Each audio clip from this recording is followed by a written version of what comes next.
Komið sæl og velkomin í þessa kosningaumfjöllun í beinni útsendingu vegna komandi sveitarstjórnarkosninga hér í Borgarbyggð. Þessi útsending samstarfsverkefni Kvikmyndafélags Borgarfjarðar og Skessuholts og hugsun sem þjónusta við kjósendur fyrst og fremst. Eins og einhverju glöggir áhorfendur kunna að sjá nú þegar, þá fer útsendingi fram hér í einum af vinnslusölum Límtré Vínels í Borgarnesi, sem ljómandi fínt myndverð. Hér verður ekki tölu vitleysan. Ef menn lenda í einhverjum ógöngum þá bendi ég á að hér beygjuvél, hér eru klippur, hér með þessi einn valsari, en það engin káringur. Nú ertu strax komin út úr efni, en þetta ekki hefðbundin framboðsfundur að því leyti að við verðum ekki með framboðsræður. Þetta fyrst og fremst, og ekki spurningar og sal, þetta fyrst og fremst hugsað sem umræðu þáttur, þar sem við Magnús munum leita svara við sem flestum spurningum sem við teljum að brenni á kjósendum. Hérna eru tveir fulltrúar frá hverju framboði sem með lista í komandi kosningum hérna í Borgarbyggð. Og við þökkum þeim að sjálfsögðu kærlega fyrir að taka þátt og gefa sér tími að gera þetta með okkur hérna í kvöld. Og áður en lengur haldið þá ætla ég bara að biðja frambjóðendur að kynna sig og við byrjum hérna á A-lista sem sem sagt sameiginlegt framboð Samfylkingarinnar og Viðreisnar. Já, ég heiti Bjarney Bjarnadóttir og ég oddviti þessa sameiginlega framboðs. Ég heiti Logi Sigurðsson og í öðru sæti á lista Samfylkingar og Viðreisnar. Þá er það B-listi Framsóknar. Já, Guðveig Lind Eyglóardóttir heiti ég og skipa fyrsta sæti á lista Framsóknar. Davíð Sigurðsson heiti ég og skipa annað sæti á lista Framsóknar. Þá er það D-listi Sjálfstæðisflokks. Já, ég heiti Lilja Björg Ágústsdóttir og skipa fyrsta sæti á lista Sjálfstæðisflokksins í Borgarbyggð. Ég heiti Jóhanna María Björnsdóttir og skipa þriðja sæti á lista Sjálfstæðisflokksins í Borgarbyggð. Og loks er það V-listi Vinstri-hreyfingarinnar Græns framboðs. Ég heiti Thelma Dögg Harðardóttir og oddviti Vinstri-hreyfingarinnar Grænt framboð í Borgarbyggð. Og ég heiti Brynja Þorsteinsdóttir og skipa annað sætið á lista VG í Borgarbyggð. Þetta eru þeir sem ætla að svara spurningunum í kvöld. Kæra þakkir. Takk fyrir þetta. En áður við hefjum umræður ætlum við að heyra hvað brennur á kjósendum hér í Borgarbyggð. Tíðindamaður Kvikmyndafélagsins fór á stúfuna í gær og spurði nokkra kjósendur í Borgarbyggð einfaldlega hvað ætti að kjósa í kosningunum eftir 3 daga.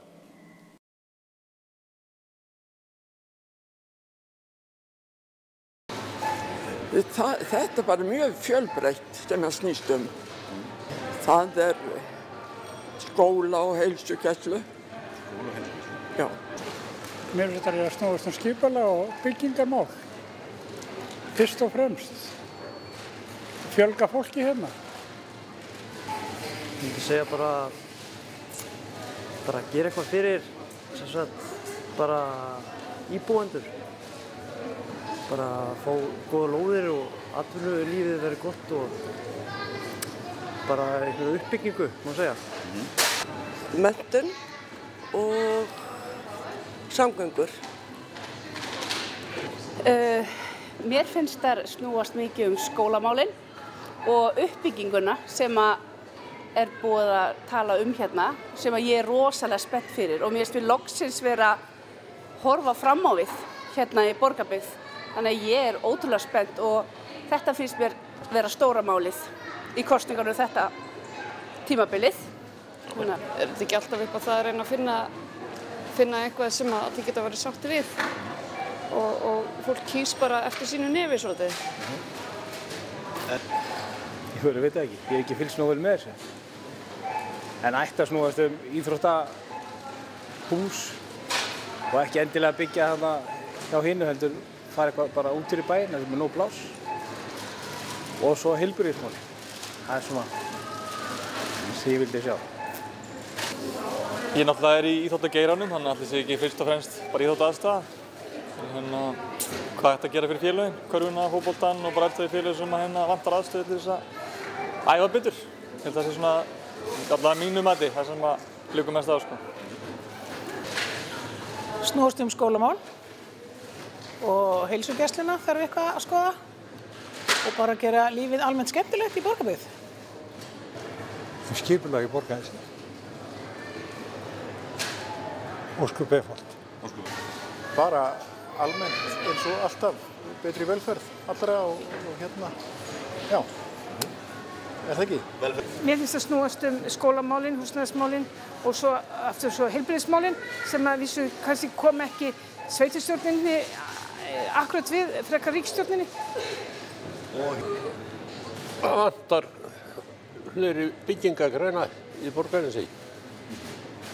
Það snúist ekki fyrst og fremst lóðaframboð. Ég hef trú á því. Og svo hvað fólk allar að gera í eiginni. Það snýst það. Mér finnst það svona aðalega bara velferðarmál fólksins. Ég heyri reyndar að það snýst skipulagsmál og alls konar mál. Mér efst í huga skólamál, sko. En ég meina, við erum búin að eiga mikla samræði við flesta fulltrúa flesta flokka hérna. Og þetta er nú allt svona svolítið keimlíkt þannig. En ég allavega líst mér bara vel á þá umræðu. Það er eiga náttúrulega að snúast betra samfélag, er það ekki? Betri borgarbyggð. Sem sagt, mér finnst það aðalega að vera samgöngumálin og menntamálin. Ef við tala hér í borgarbyggð. Já, eða félagsmálin ef við erum aðeins meira á brot. En námsmálin skólamálin eru stór partur af því. Bara menningarlífið í samfélaginu. Aðalega. Bara hvernig okkur langar að samfélagið okkar líti út og hvernig okkur munir bara líða í samfélaginu. Mér finnst það aðalmálið. Og bara sé aðdráttarafl fyrir aðra að koma hingað og búa. Náttúrulega sérstaklega fyrir fyrirtæki til að byggja upp störf. Þannig að komi bara fleiri og vilja búa hérna. Þannig að við getum verið bara sátt í okkar samfélagi. Bara stefnuna og hvað planið er. Sem allir þessi flokkar hafa. Mér finnst það eiginlega þurfa að snúast bara fólkið. Hvar við ætlum að búa. Hvar, unga fólkið okkar ætlar að koma aftur í Borgarnes og hvar það á að búa. Og skipulagsmál líka. Já, svolítið þannig. Íbúðamálin bara. Já. Hvað hefur verið að kjósum í svona kosningum? Veitu þið það? Skatta eða eitthvað og svona. Já. Svona launahækkanir og eitthvað. Svona mikilvægt dót. Þetta er svona fullorðinsdæmi sem við erum ekkert beint byrjað að pæla í. Hverju eru þið að pæla í svona á ykkar aldri? Þannig að gæinn, minnst flokkinn er mest spennandi sem er gæinn sem lítur út eins og Bubbi Morsteins og hitt fólkið hérna. Já. Heyrðu, ex-Bubbi í Borgarbyggð, það er gott. Ex-Bubbi, hann er alveg sem Bubbi, hann er svona sköllóttur með gleraugu. Takk fyrir þetta, þeir eru framtíðin. Já, takk fyrir. Já, þarna sáum við að það eru ýmis mál sem að brenna á kjósendum sem von er. Hæstu eiga þarna þessari úttekt bygging- og skipulagsmál, skólamál, íþrótta, aðstaða og heilbrigðismál sem eru reyndar ekki á forræði sveitarfélagana. En við fáum vonandi svör við þessum spurningum og miklu fleiri hér í kvöld. Þannig að nú snúum við okkur bara beint til ykkar kæru frambjóðendur. Við ætlum að byrja á spurningu sem að kannski þið megið ákveðið hvort hún er persónulega eða fyrir hönd framboðsins, en okkur langar að spyrja hvert og eitt ykkar hvað er helsta baráttumáli sem þið standið fyrir og viljið beita ykkur fyrir eftir kosningar þegar þið verið komin í stjórn og hugsanlega meirihluta. Við byrjum bara á fjærendanum, VG. Brynja, gjör svo vel. Eitt mál frá hverjum? Bara eitt mál. Skólamál. Ef það er eitt, þá er það skólamál. Hvað er skólamálur? Eitthvað sérstakt varðandi skólamál? Ég ætla bara, við viljum styrkja bara alla skólana okkar. Efla grunnskólana og leikskólana. Það er náttúrulega stegið að bækja á þessum menntastofnum sem við höfum við þess. Takk fyrir það og Telma. Það rýmar svo sem inn í þetta með skólamálin en mig langar að fara að vinna strax að því að við setjum upp 20-40 ára plan hvernig við sjáum fyrir okkur Borgarbyggð stækka og vaxa og það er náttúrulega harmónurinn í skipulagsmálin og hvernig við sjáum innviðina sem fylgja stækkandi samfélagi byggjast upp og að hlutirnir sem við erum að eyða peningum í það sé ekki plástrar heldur en eitthvað sem að fittar inn í þá hugmynd. Jóhanna Marín frá Sjálfstæðisflokki. Fyrir mig núna það íþróttamál, íþróttir og tómstundir. Förum sem fyrst í að byggja við íþróttahúsið okkar. Því það löngu komið þörf á það eins og flestir vita. Takk fyrir það, Lilja Björg. Ég myndi segja að þessum tímapunkti sé að helst að halda bara áfram að byggja upp innviði og veita faglega og góða þjónustu í sveitarfélaginu sem víðast. Takk fyrir það. Davíð Sigurðsson frá Framsókn. Já, ég myndi segja að það væri svona einna helst að gera stór átak í framboði á lóðum, gatnagerð og uppbyggingu innviða. Fyrst og fremst það að stór auka framboð á lóðum til uppbyggingar. Takk fyrir. Guðveig. Já, við Framsóknarmenn erum með mikinn metnað fyrir uppbyggingu hér í sveitarfélaginu. Til þess að það geti orðið að veruleika þá þurfum við að fjölga íbúum hér, að auka tekjur í sveitarfélaginu. Þannig að ég held að aðalforsendurnar til þess séu að fjölga íbúum og fyrirtækjum. Það svona brýnasta málið af því að við gerum ekki neitt hér nema við höfum tekjur. Þannig að til þess að geta haldið áfram þá þurfum við að hefjast handa við það verkefni. Takk fyrir. Og Logi frá Samfylkingu og Viðreisn. Skipulagsmálin brenna mjög á mér og við þurfum að auka þjónustugæðin í skipulagsmálunum. Það þarf að auka lóðaframboð og það það sem þetta snýst um. Já, takk. Og Bjarni? Já, við viljum fjárfesta í framtíðinni og jafna aðstöðumun barna með því að taka fyrsta skrefið í átt að því að gera leikskóla gjaldfrjálsa, að taka leikskólann alvarlega sem fyrsta skólastigið og að öll börn hafi jöfn tækifæri til náms og að sama skapi myndi þá laða yngra fólk og barnafjölskyldur til okkar í sveitarfélaginu. Takk fyrir þetta og öll þessi mál sem hér var nefnd munum við ræða nánar hérna á eftir, en við förum þá bara næst í skólamálin og þá sérstaklega skólamál í dreifbýli sveitarfélaginu. Það eru 4 kennslustöðvar, má segja, 2 grunnskólar. Í þessu sveitarfélagi eru hlutfall sem að þessi málaflokkur tekur af heildartekjum með því hærra sem gerist. Og ég veit að þetta viðkvæmt mál, en ég ætla samt að spyrja hver ykkar afstaða gagnvart hugsanlegri fækkun kennslustöðva hérna. Að kemur til greina að leggja niður einhverja af þessum skóladeildum sem eru í gangi í dag. Það er ekki stefnu okkar í Samfylkingunni og Viðreisn að fara í að loka stofnþjónustu á sama tíma og við erum að reyna að stuðla að uppbyggingu. Við viljum stuðla að uppbyggingu á öllum svæðum og það skýtur kannski svolítið skökku við að ætla að fara að byggja upp en á sama tíma að taka kannski stóra ástæði fyrir að fólk vill byggja á svæðinu. Þannig að svarið aðdráttarlaust nei, eða hvað? Aðsvörstöðu. Framsókn, hvað segir þið? Já, við sjáum það að það er mikill vöxtur, ekki síst í dreifbýlinu og við í Framsókn höfum talað fyrir því að til að mynda áform stækkun og nýbyggingu á Kleppjárnsreykjum þurfa að íhuga sérstaklega því að það þarf að taka mið að mögulegur fjölgun á því svæði. Sá skóli þarf mögulega að vera stærri heldur en núverandi áform gera ráð fyrir. Við höfum einnig talað fyrir því að það gæti verið kostur að hafa samrekinn leik- og grunnskóla bæði á Hvanneyri og Varmalandi. Það eftirsókn eftir lóðum á báðum þessum stöðum. Þannig að svarið nei, við erum ekki að leggja til neina lokanir. Og munið ekki standa fyrir því á þessu kjörtímabili? Nei. Sjálfstæðisflokkur, hvað segir þið við þessari spurningu? Við erum bara á þeim stað að við viljum styðja við uppbyggingu alls staðar í sveitarfélaginu. Og það hefur verið bæði uppbygging og fjölgun íbúa í dreifbýlinu þvert á raunverulega sem að gerast í mörgum öðrum svona víðfeðmum sveitarfélögum. Þannig að við viljum bara halda áfram. Það hefur verið stefna okkar hingað til að styðja við skólann í dreifbýlinu. Við höfum verið að horfa á þjónustuþörfina svolítið á hverjum stað fyrir sig. Reyna eins og var gert þegar Hnoðraból var fært niður á Kleppjárnsreyki að vera með leikskóla og grunnskóla á sama stað og nýta samlegðina í þessum 2 stofnunum.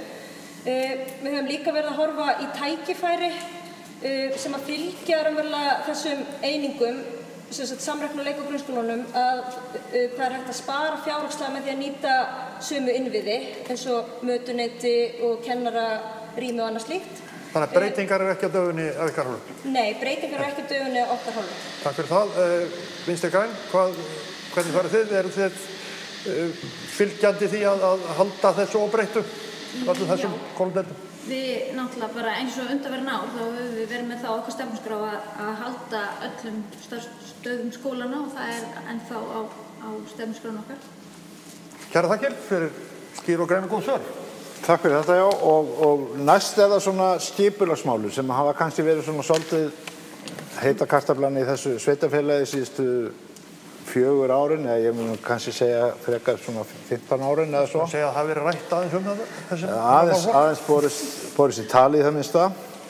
Þetta hefur gengið svona upp og ofan. Tímabil fyrir svona ári síðan hafði ég heyrt það fleygt að það voru 400 óleyst mál eða mál sem átti eftir að ljúka eða voru einhvers staðar í vinnsluferli í skipulagsmálum í Borgarbyggð. Og mér langar svolítið að sko heyra ykkar sýn á þetta. Getur verið að þurfa að efla þennan málaflokk sérstaklega og svo langar mig í leiðinu. Þið megið alveg, sko Lilja kom nú aðeins inn á það að nú að verið að skipuleggja lóðir hér og þar í dreifbýli fyrst og fremst. Það er sáralítið að gerast hins vegar hérna í Borgarnesi í lóðaframboðsmálum. Það er verið að byggja heilmikið af húsum í Húsafelli. Það var verið að auglýsa skipulega nýju hverfi í Grábrókarhrauni. Það er verið að skoða Reykholt. En verður leyfilegt að búa í þessum húsum, hafa þar lögheimili? Hvernig sjáu þetta fyrir ykkur á næsta kjörtímabili? Mun sveitarfélagið, mun fjölgunin fara fram kannski í sveitunum frekar en hérna í Borgarnesi eða hvað er næsta skref ef við byrjum bara á Samfylkingu Viðreisn núna? Já, ég held að við þurfum alltaf bara að líta til bæði dreifbýlisins og þéttbýliskjarnanna í dreifbýlinu og eins hérna í Borgarnesi. Við styðjum við það að það verði hægt að hafa lögheimili á þessum stöðum og allavega, já, þannig að við viljum sjá bara mikla fjölgun íbúa með þessu. Það til dæmis, má bara bæta við þetta, það er að rísa 135 hús á nýjum stað Húsafelli, augljóslega heilsáshús, þannig að það er ekkert sem mælir á móti sem slíkt að búa þar og þess vegna barnafólk og þá kallar það skóla og svo framvegis. Eru þið semst fylgjandi því að Já, við erum að sinna gríðarlega mikilli þjónustu upp í til dæmis Húsafelli sem þú tekur sem dæmið þarna og ég sé ekki því til fyrirstöðu að við fjölgum húsnæði þar sem að er íbúðarhúsnæði. Og á það sama við til dæmis segjum bara rótgróið sumarhúsahverfi þá í Stafarstungum, Munaðarnesi og fleiri stöðum. Það þarf náttúrulega bara að meta hvert svæði fyrir sig, myndi ég segja. Og þarna erum við að sinna, eins og ég segi, mikilli þjónustu og ég held að það getur verið mjög heppilegt að þetta svæði verði íbúðabyggð og þú veist við tökum fagnandi á móti því að skoða fleiri svæði í því sambandi en auðvitað þarf samt að passa sig í þessum efnum. Þú veist að við getum ekkert leyft fólki að vera með lögheimili og við þurfum að sinna allir í þeirri þjónustu sem að því fylgir allstaðar. Mögulega þurfa þá íbúar í slíkum hverfum að afsala sér ákveðinu þjónustu eins og snjómokstri eða eitthvað slíku? Já, ef við höfum lagalega forsendur til þess, þá Takk fyrir það.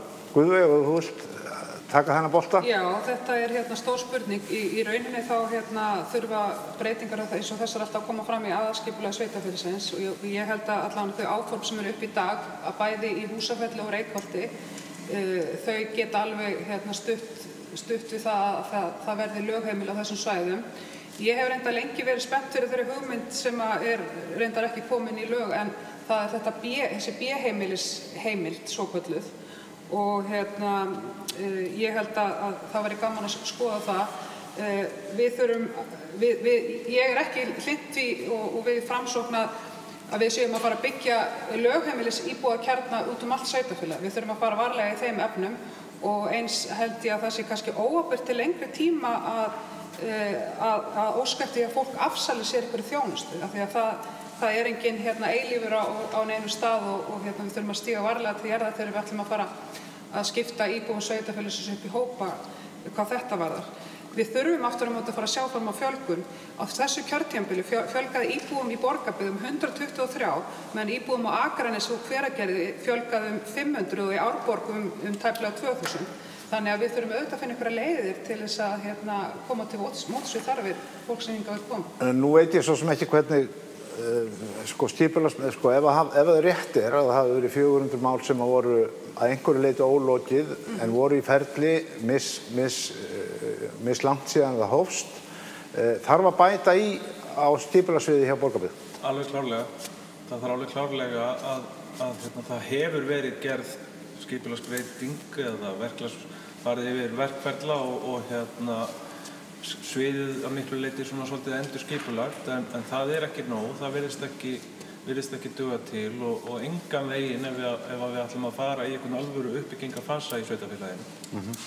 Það þarf að styrkja þetta svið mikið meira.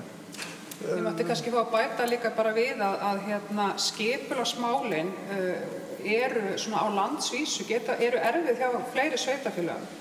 Og það í rauninni kannski ekki endilega íslenskt vandamál, heldur við erum að sjá þetta líka í öðrum þjóðum og Norðurlöndunum líka og ég held að til þess að styrkja stjórnsýsluna og þennan málaflokk, skipulagsmálina, því að þetta lítur að ýmsum reglugerðum og breytingum sem orðið á því að til að mynda sameining sveitarfélaga, ávinningurinn sem myndi nást við því væri mögulega að styrkja þennan málaflokk því að þetta snýst líka að laða að fólk með færni, þekkingu og menntun inn á þessi svið og þar eru við í sveitarfélögunum svolítið að berjast við einkageirann líka.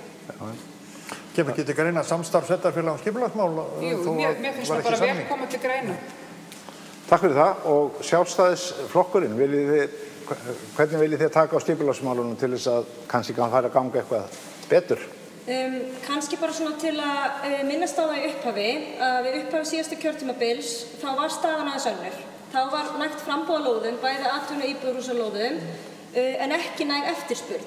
Meðal annars að því íbúðaverð var svo hátt og þá greip sveitarstjórn til þeirra ráða að lækka, gefa 50% afslátt af gatnagerðargjöldum og 100% afslátt af lóðagjöldum og það ásamt lækkandi íbúðaverði svínvirkaði þannig að þessar lóðir fóru að rjúka út og núna síðasta 1,5 árið hefur orðið töluverð hækkun á íbúðaverði sem breytir þessari stöðu töluvert. Það var gerð stjórnsýsluúttekt 2019 þar sem var tekið út sviðið skipulags- og byggingamál, sérstaklega horft á skipulags- og byggingarsviðið. Við höfum verið að reyna að ráða inn fólk með meiri fagþekkingu og bæta í eins og hefur komið hérna fram í kvöld. Það kannski í framhaldi, er þessi tala 400? Já. Er hún þá að lækka núna? Já, þetta náttúrulega, það voru eldri mál, það var komin töluverður hali sem þurfti að vinna á líka og það enn mikið álag á sviðinu sem líka ákveðið áhyggjuefni og við þurfum að auka í meira en svo hefur komið hérna fram í kvöld. Við þurfum líka að horfa á það að þá eftir að klára deiliskipulagi stóran hluta Borgarness í heild sinni sem myndi koma í veg fyrir kannski ákveðna vankanta í skipulagsmálum. Það þá líka á eftir? Já, þá byrjum við á aðalskipulagsvinnunni eins og við komum inn á áðan. Við þurfum að klára það er verkefni þessa árs og byrja á því en svo þarf líka að fara svolítið yfir deiliskipulag á ákveðnum svæðum í Borgarnessi. Við viljum líka reyna að bæta við meira byggingalandi við Bjargslandi, það náttúrulega að koma heil gata þar með nýjum lóðum og það í skipulagningu, ég lét taka saman að gamni hvað mikið af, hvað framboð af mögulegt framboð á lóðum sem eru í skipulagsferli eða verið að undirbúa skipulag í Borgarnesi og það eru lóðir fyrir 120 íbúðir sem eru í skipulagsferli eða að hefja það akkurat núna. Talandi um skipulag þá nokkur sem búið að endurskipuleggja skipulagssviðið. Hefur þessi síðasta breyting, hefur hún skilað árangri að ykkar mati?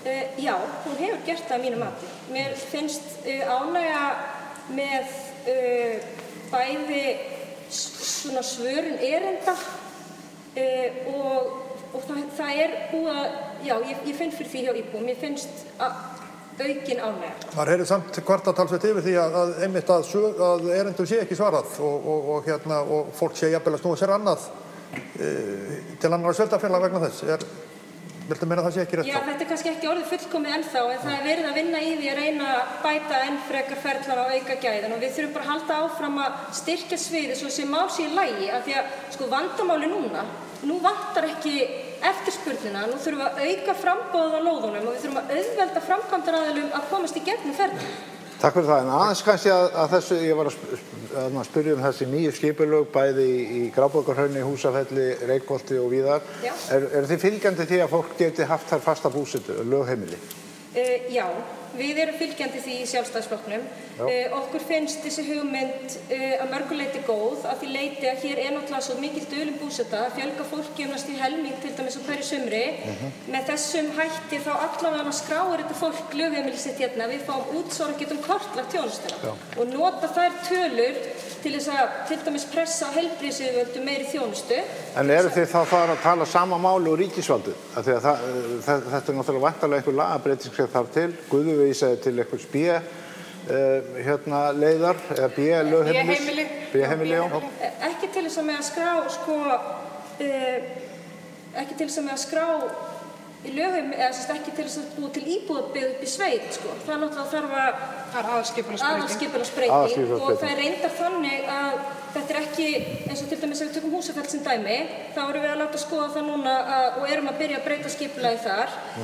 Þetta þarf að ríma við landsskipulagsáætlun og það þurfa að vera svona þættir sem koma til skoðunar eins og til dæmis atvinnu, uppbygging á svæðinu, hversu mörg störf eru þarna og fleiri þættir sem að koma inn við ákvörðun á þessu. Þetta flókið greinilega. Takk kærlega fyrir þetta og Vinstri grænir. Skipulagsmál í þessu víða samhengi, staðan hjá sveitarfélaginu og svo þessi litlu kjarnar sem við erum að tala í dreifbýlinu. Við ætlum að bíða aðeins með Borgarvoginn, það svona með vilja gert, en hvað segir þið þetta? Varðandi skipulagsmálin, þá höfum við bara heyrt að það mikil bið eftir málunum, það ekki tilneitt gátlisti til dæmis fyrir þá sem að vilja byggja hvaða gögn þarf að skila inn á hverjum tíma, þannig að það ekkert verið að auðvelda fólki að byggja heldur. Þannig að ég held að, og með bara þessu að það verið að fara að endurskoða aðalskipulag, svo kemur deiluskipulag, svo kemur Borgarvogurinn sem við tölum við á eftir, að þetta kallar held ég á aukningu á starfsmönnum inn í þessu sviði, vegna þess að öll framboðin er að tala bara upptakt í lóðamálum og aukningu íbúa og allt þetta, og þetta kallar bara á að þetta fólk þarf annarkvort að hlaupa hraðar eða þarf að auka við starfskraft. Þannig að það okkar stefna að þarna verði bætt við stöðugildi og það stækkar ekki báknið, heldur það peningur sem kemur mjög hratt tilbaka held ég. Sá starfsmaður er fljótur að borga sig upp. Varðandi þessa stækkun í Reykholti og Húsafelli að þá styðjum við hana heils hugar. Þetta bara virkilega flott framtak og þetta bara í takt líka við það sem við erum að sjá gerast eftir heimsfaraldurinn. Það fleiri og fleiri sem að geta unnið að heiman og kjósa að hætta að búa í borginni og búa með meira landrými í kringu sig og vera meira heima og njóta þess, og þetta bara held ég okkar tækifæri til þess að laða þetta fólk að. Varðandi þetta með Víðinesi, Gráborgarhrauni, að þá óháð okkar pólitísku skoðun, vegna þess að ég og okkar flokkur bara mjög hlindur því að okkur fjölgi og jafnt sem í dreifbýli og þéttbýli, en ég held að landsskipulag eigi eftir að vera okkur til trafala þarna.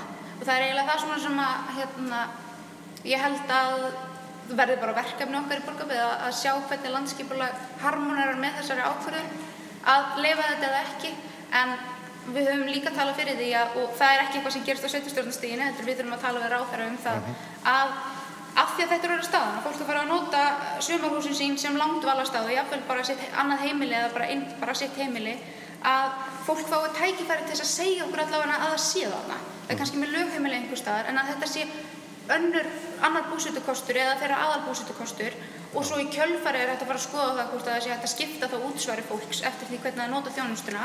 Það aðeins flóknara og aðeins svona meira langtíma hluti, en með þessu þá fáum við líka að vita hversu margir inn á svæðinu okkar að nota samgöngurnar og heilbrigðisþjónustuna. Takk kærlega fyrir þetta. Þetta svona krúsíalspurning svolítið, vegna þess að ég lít þannig á að það sem einkaaðilar, landeigendur, eins og í Húsafelli, eins og landeigendur og Breiðabólsstaði, Reykholt og fleiri þeir virðast vera aðeins meira kvikk heldur en það skipulag sem ætti kannski að vera á vegum skipulagssviðs Borgarbyggðar lagt fram, hvort sem það eru götur fyrir Borgarnesi eða annað. Við erum svolítið á eftir og það til dæmis bara engar lausar lóðir í Borgarnesi í augnablikinu ef ég þekki málið rétt. Þannig að kannski hafið þið pínulítið sofið á verðinum, en Gísli. Já, þá skulum við okkur að Borgarvoginum og það náttúrulega liggur fyrir að það framtíðarbyggingarland, þannig að það ekki spurning hvort, heldur spurning kannski hvenær þið sjáu það fyrir ykkur og byrjum kannski bara núna Framsókn og förum þennan hringinn og annars vegar, hvenær þið sjáu fyrir ykkur að verði ráðist í bara að þarna þennist út byggð og hvaða innviði sjáu fyrir ykkur að þurfi að nú þegar. Og kannski líka bæta við tímafaktorinn. Hvenær raunhæft að hefja uppbyggingu lands handa við Borgarvog? Já, það var fyrir spurningin. Já, sko, við erum ekki nokkrum vafa það að þetta eitthvað glæsilegasta byggingaland sem við eigum í sveitarfélagi og það sér fólk sem gengur þetta svæði. En tímaramman ég held að það sé óraunhæft að áætla fyrir að í fyrsta lagi eftir 5-6 ár sé hægt að hefja einhverja alvöru uppbyggingu þarna. Það eru gríðarleg innviðu uppbygging sem þarf að eiga sér stað, fráveitumál og veitumálin öll og gatnagerð og það þarf að huga að grunnskólabyggingum, leikskólabyggingum og það eftir að skipuleggja þetta allt saman í heild sinni og það þarf að horfa á þetta svolítið heildstætt því að við erum í dauðafæri. Þetta mjög spennandi verkefni út af fyrir sig að þarna erum við bara með autt blað og ætlum að byggja bara upp teknilega séð nýjan bæ frá A til Ö og það þarf að vanda vel til verka og hugsa þetta alla leið áður en að hafist handa. En einmitt af því að blaðið autt og þarf þá ekki að hefjast handa bara strax til þess að sjálfsögðu en við sem höfum allavega kynnst skipulagsmálum vitum það að þau taka tíma. En þið ætlaði að bæta þau einmitt? Já, en það eru margir tímafaktorar sem snúa skipulagsmálum sem að sveitarfélagið reiðir ekki við heldur.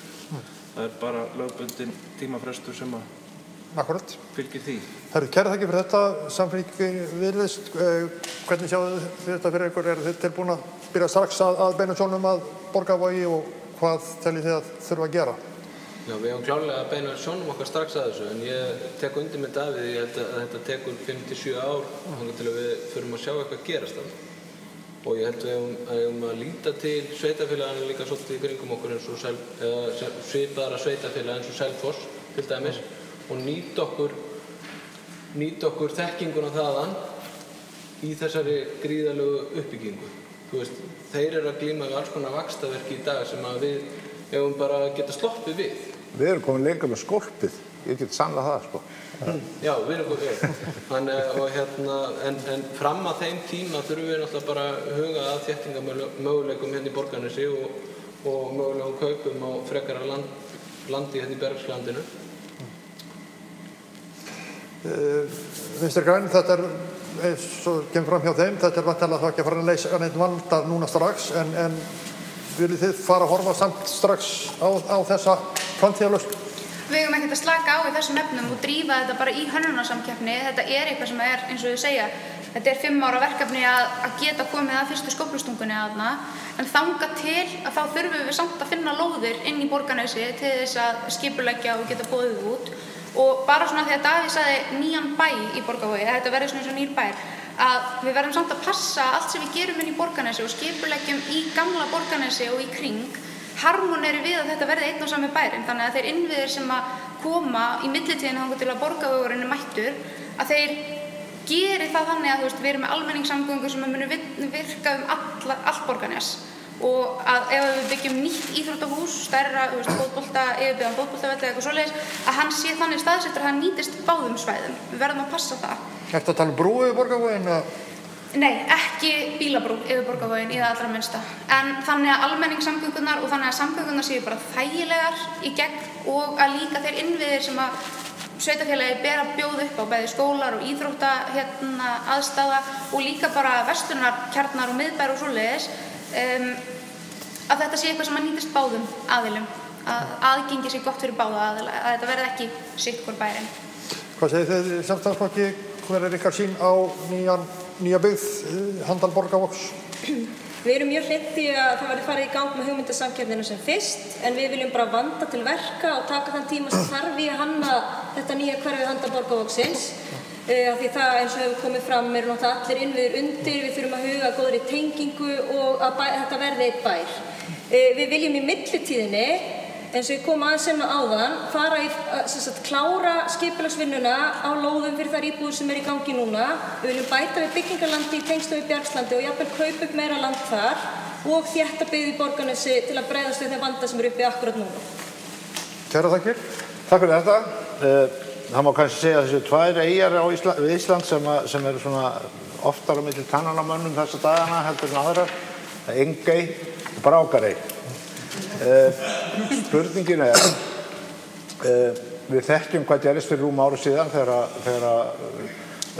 var brugðið til þess ráðs að loka gamla sláturhúsinu, loka hluta af fjárréttinni og ýmissi starfsemi sem þarna og þarna voru til húsa félagasamtök fyrirtæki sem hafa verið í tómum basli síðan svo ekki sé fastara orði kveðið. Þarna töluvert stór hópur og sennilega sá hópur sem myndi mjög fljótlega sækja inngöngu í óánægjufélagið ef það væri til. En sko, spurningin kannski þessi.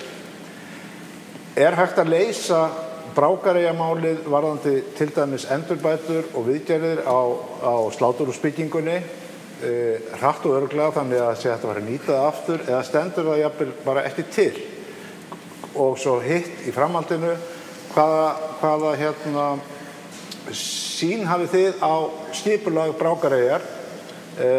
Viljið þið til dæmis bíða með að halda öllu á frosti, þangað til verið búið að skipuleggja eða hvað gerist næst, bara í sumar og svo næstu ár? Ef við byrjum bara hjá ykkur samfélkingu fyrir þess. Já, þetta ekki einfalt mál. Nei. En við viljum náttúrulega bara taka þátt í að móta heildstætt skipulag og leysa málin í góðri sátt. Við viljum ekki rífa sláturhúsið, við viljum fara í endurbætur þar og leysa málin í sátt við alla sem þar koma að eins og Fornbílafélagið. Og við sjáum fyrir okkur einhvers konar blandaða byggð, einhverja létta atvinnustarfsemi. Við erum mjög hrifin af eins og sameiginlegum skrifstofurýmum og eitthvað svona að ég held að það sé bara alls kyns útfærslur og margir möguleikar í boði. En eitthvað sem að þið geti boðið til þess að leysa þann vanda sem til staðar? Fornbílafélagið til dæmis bara endanlega búið að missa sitt húsnæði til dæmis? Við þurfum að fara með þessi 200-300 tæki og bíla einhvert annað? Eða hvað gerist í sumar? Ég held að við þurfum bara að fara í samtal bara strax að loknum kosningum við eins og við nefnum Fornbílafélagið og sjá hvort við getum ekki leyst þessi mál. Mér heyrist að það sé alveg mikill vilji fyrir hendi í því og við viljum bara koma að því að reyna að leysa þau mál. Þetta ákveðnar byggingar líka sem bara þarf að rífa og eru ónýtar. Það er ekki að tala bustirna 3 ár, heldur önnur húsnæði þarna og ég held að við þurfum bara að ganga svolítið hratt í það og móta svolítið bæinn í kringum gamla sláturhúsið og söguna sem þarna út í eyjunni. Takk fyrir það. Framsókn. Brákarey. Já, við viljum taka Brákareyna og gera nýtt heildarendurskipulag yfir hana en ég held hins vegar að það þurfi að stíga varlega til jarðar þar. Ég ekki viss að það sé ákjósanlegasti kosturinn að sveitarfélagið marki nákvæmlega hvernig við viljum líta þetta út. Við viljum leita eftir áhugasömum fjárfestum, þróunarfélögum sem vilja fara í uppbyggingu á þessu demanti sem við eigum hérna. Varðandi félögin að þá held ég að það sé ekkert víti fyrirstöðu að ganga frá samningi til dæmis við Fornbílafélagið strax eftir kosningar ef við höfum eitthvað það að segja. Því að þar hægt að taka til dæmis kjallarann sem þeir eru í og þann gera það að sér matshluta innan þessarar fasteignar og ganga frá öllum tilskildum leyfum þannig að þeir geti hafið starfsemi þar aftur og ég nokkuð viss það að það ekki þarf að taka lengri tíma en svo að þeir geti opnað aftur í sumar. En kostnaður? Það komið fram að hann þið umtalsverður. Fjalli hann á sveitarfélagið þá eða? Nei. Hann myndi þá, sá kostnaður sem myndi falla til við þetta yrði á vegum þeirra félagar sem yrðu þarna áfram. En ég vil taka það sérstaklega fram að ég held að sé heillavænlegast að gera bara nýjan samning, tímabundinn samning með ákveðnum skilmálum varða framtíðar skipulag og uppbyggingu á þessu svæði. Já, þú ert að tala um Burstirnar 3 aðalega. Ég að tala bara sláturhúsið eða Burstirnar 3 eins og oftar eru kallar. Ekki frystihúsið, það þarf að rífa og ásamt gúanóinu og mögulega fjárréttinni eða gera hana upp, en ég sé ekki fyrir mér að sveitarfélagið sé að fara í þessa uppbyggingu. Við munum í fyrsta leið ekki hafa bolmagn til þess því að við þurfum að leggja svo mikið af götum fyrir alla þá uppbyggingu sem verður í þessu sveitarfélagi. Okay. Takk fyrir þetta.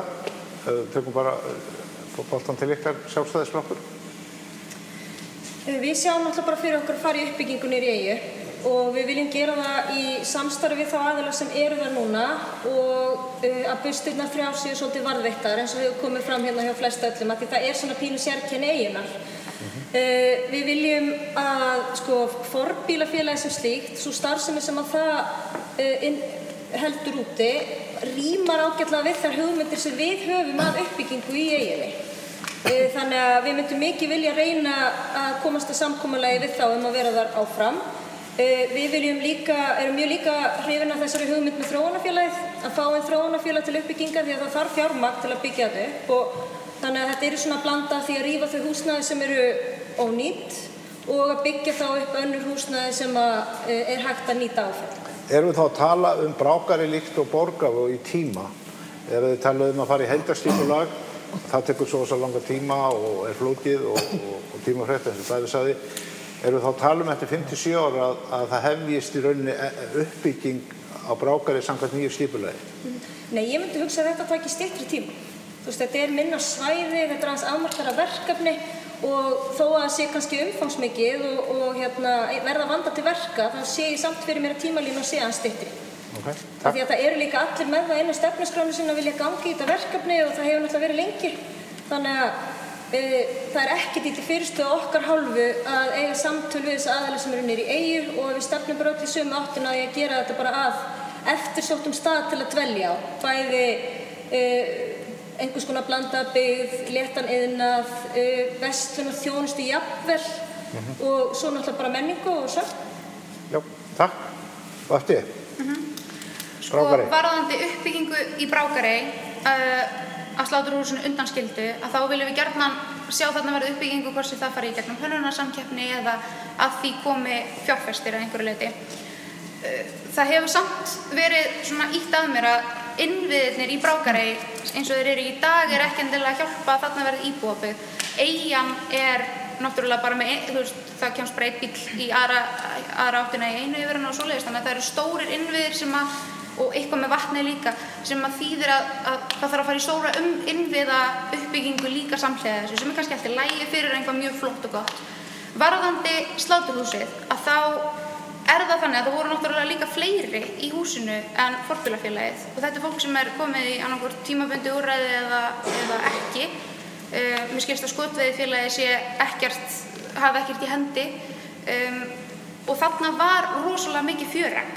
Þarna var bara fullt af fólki sem stundaði sína frístund og það nú einu sem þannig með þessi félög og það bara staðreynd að karlmenn á efri árum, eldri borgarar, eru vísari til þess að einangrast heldur konur og ég held að þetta hefði bara verið rosalega gott forvarnastarf sem þarna fór fram.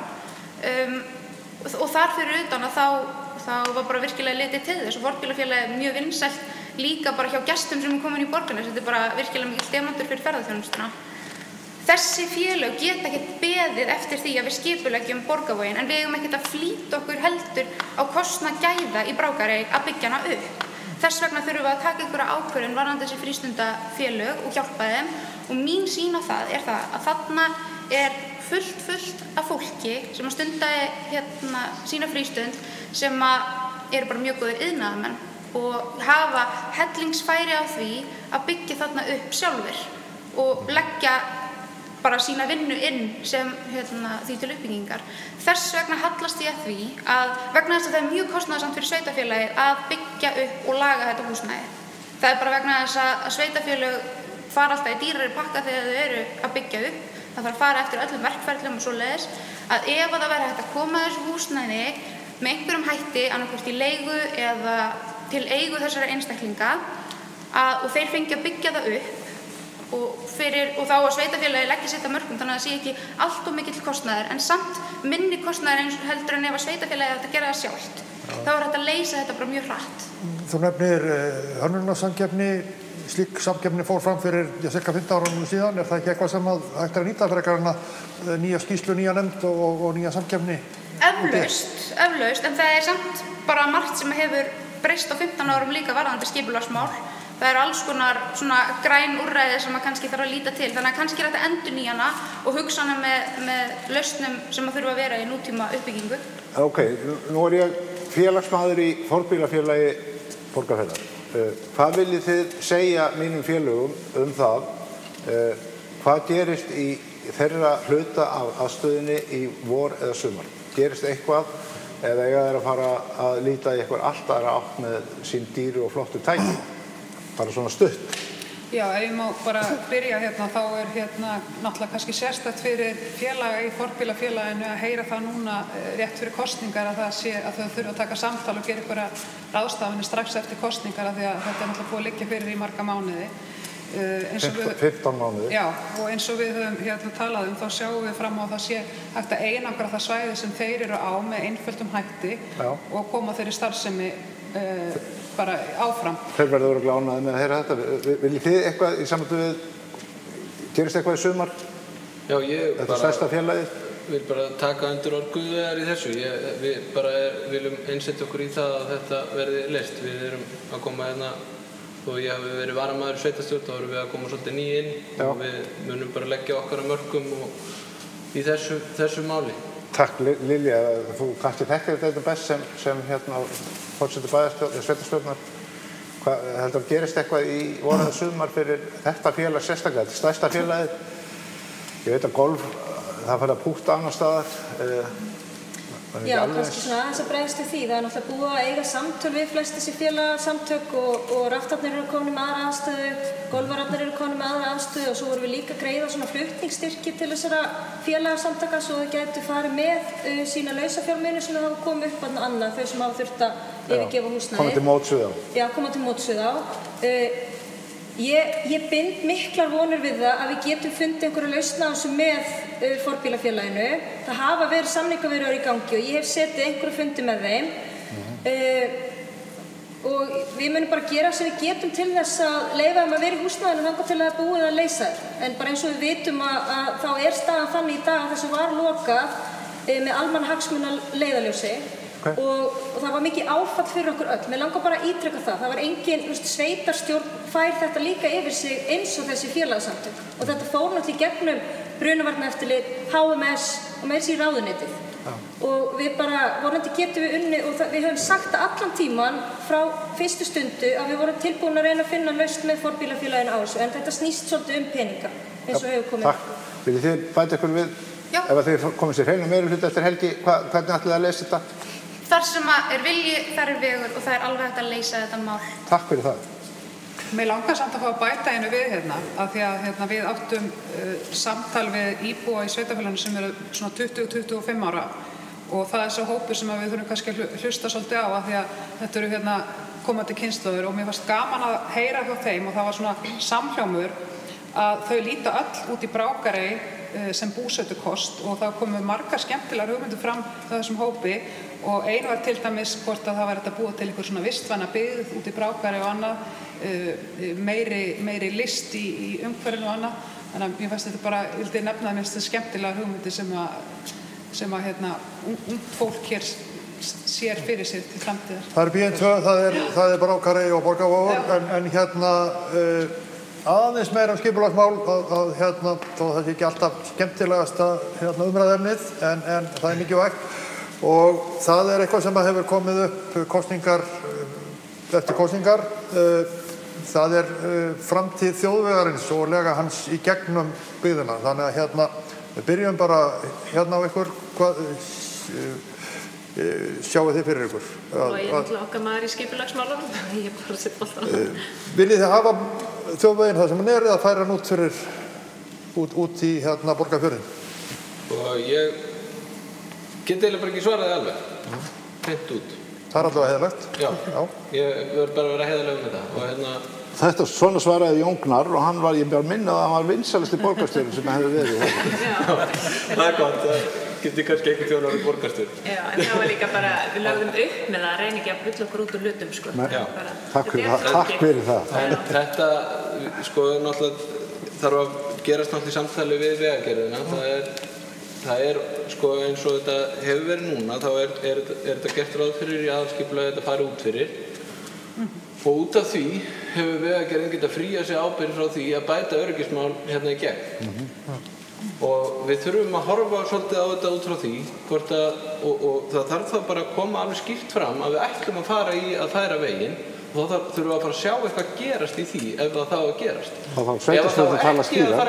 Ef það áfram að sitja svona á hakanum eins og það er búið að gera, þá þurfum við bara að breyta því í skipulagi og þetta fari hérna í gegn og við bætum öryggismál hérna í gegn. Að vísu, ég ætla að taka upp hanska fyrir Vegagerðina, ég er nú ekki kannski mjög vanur því, en það er búið núna á síðastliðnum mánuðum verið að setja upp ljós við gangbraut hjá leikskólanum, afrein hérna hjá fyrir neðan kaupfélagið og svo framvegis. Þetta er til að bæta umferðaröryggi. Ég tek undir að það er vel, sko. En þeir eru náttúrulega alltaf að keyra þennan mjóa sama veg, sko. Já. Og svo kannski bara má alveg skoða og líta til einhverju annara möguleika í þessu. Takk fyrir þetta, við skulum fara þennan hringi núna, Vinstri græn. Þið hafið rætt á þetta mál? Við erum með á stefnuskráni hjá okkur að færa veginn vegna þess að staðan eins og hann er akkurat núna í gegnum Borgarnes er eiginlega bara alveg ótæk. Við áttum alveg frábært samtal við Vegagerðina í vikunni, hittum þar bara algjöra snillinga sem voru bara til í að útskýra fyrir okkur hvernig þetta mál liggur og hvað felst í því að taka ákvörðun að færa þjóðveginn. Það sem við viljum í rauninni gera er að stinga á þetta kýli vegna þess að þetta búið í rauninni liggja í loftinu bara mjög lengi á ekki að færa þjóðveginn og það sem að þeir útskýra fyrir okkur er að ef það er tekin ákvörðun förum að skoðum þetta og ef við myndum taka það ákvörðun í dag þá er þetta eitthvað sem að þyrfti að komast á samgönguáætlun og við verðum kannski að sjá gerast eftir alveg 4 ár pluss 5 jafnvel af því þannig virka bara fjármunir ríkisins.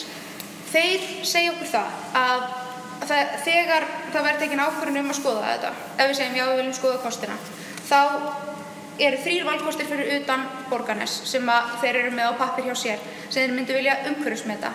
Svo umhverfismetin líka 0-flokkurinn eða 0 staðan sem er bara hérna beint í gegn og jafnvel einhver kostur það til hliðar að nýta veginn eins og hann er núna með auknu umferðaröryggi.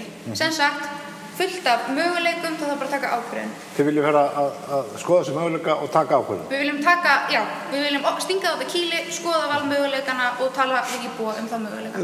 Þið óttist ekki að þessi tilfærsla muni vera til þess að Borgarnes sem þjónustubæður missi spón úr afskýsinum eins og hefur verið til umræðu?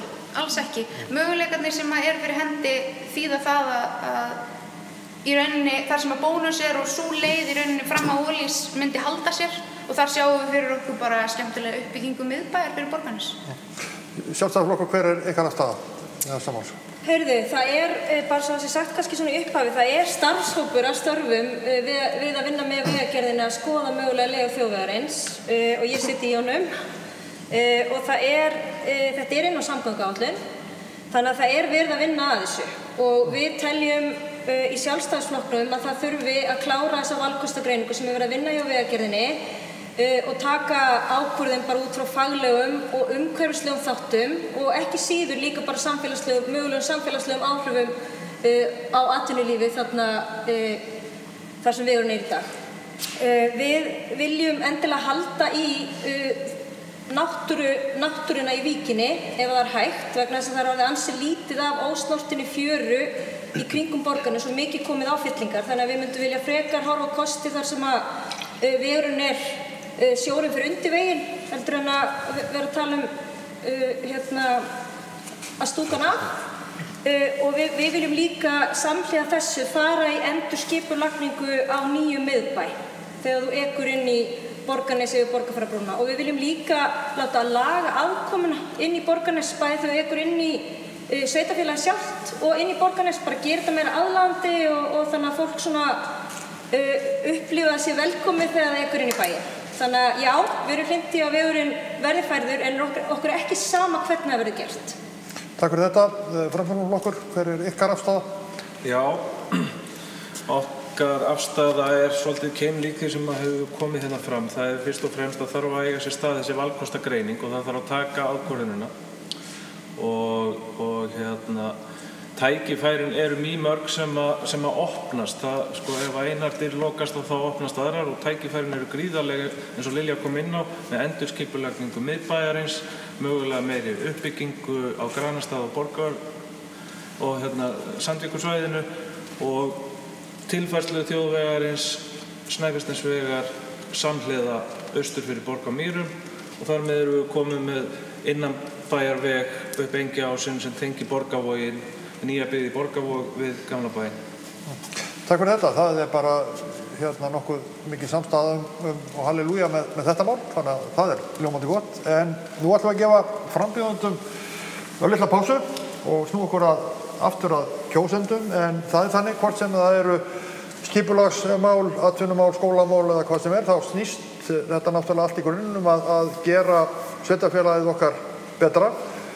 Og við spurðum, eða það er að segja tíðindamaður kvikmyndafélagsins, spurði vegfarendur hvað væri best og skemmtilegast við Borgarbyggð.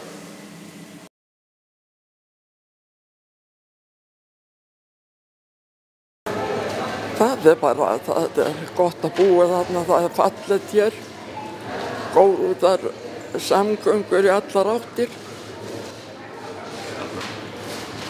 Þarna kemur nú ekki með góða spurningu. Það er margt jákvætt samt. Það er bara það sem skemmir hérna fyrir, það er skipulagið. En það er margt jákvætt að ske bæði til sveita og í Borgarnesi. Og það er alltaf að lagast plássið, það er að verða snyrtilegt og þetta er bara margt jákvætt. Við mögum ekki alltaf vera svartsýn. Nei, alltaf réttir leið. Já, alltaf réttir leið. Bara alveg börnina, það er bara geggjað. Flotti leikskólar og já, grunnskólanum að til laga aðeins, en leikskólanum er geggjaðir.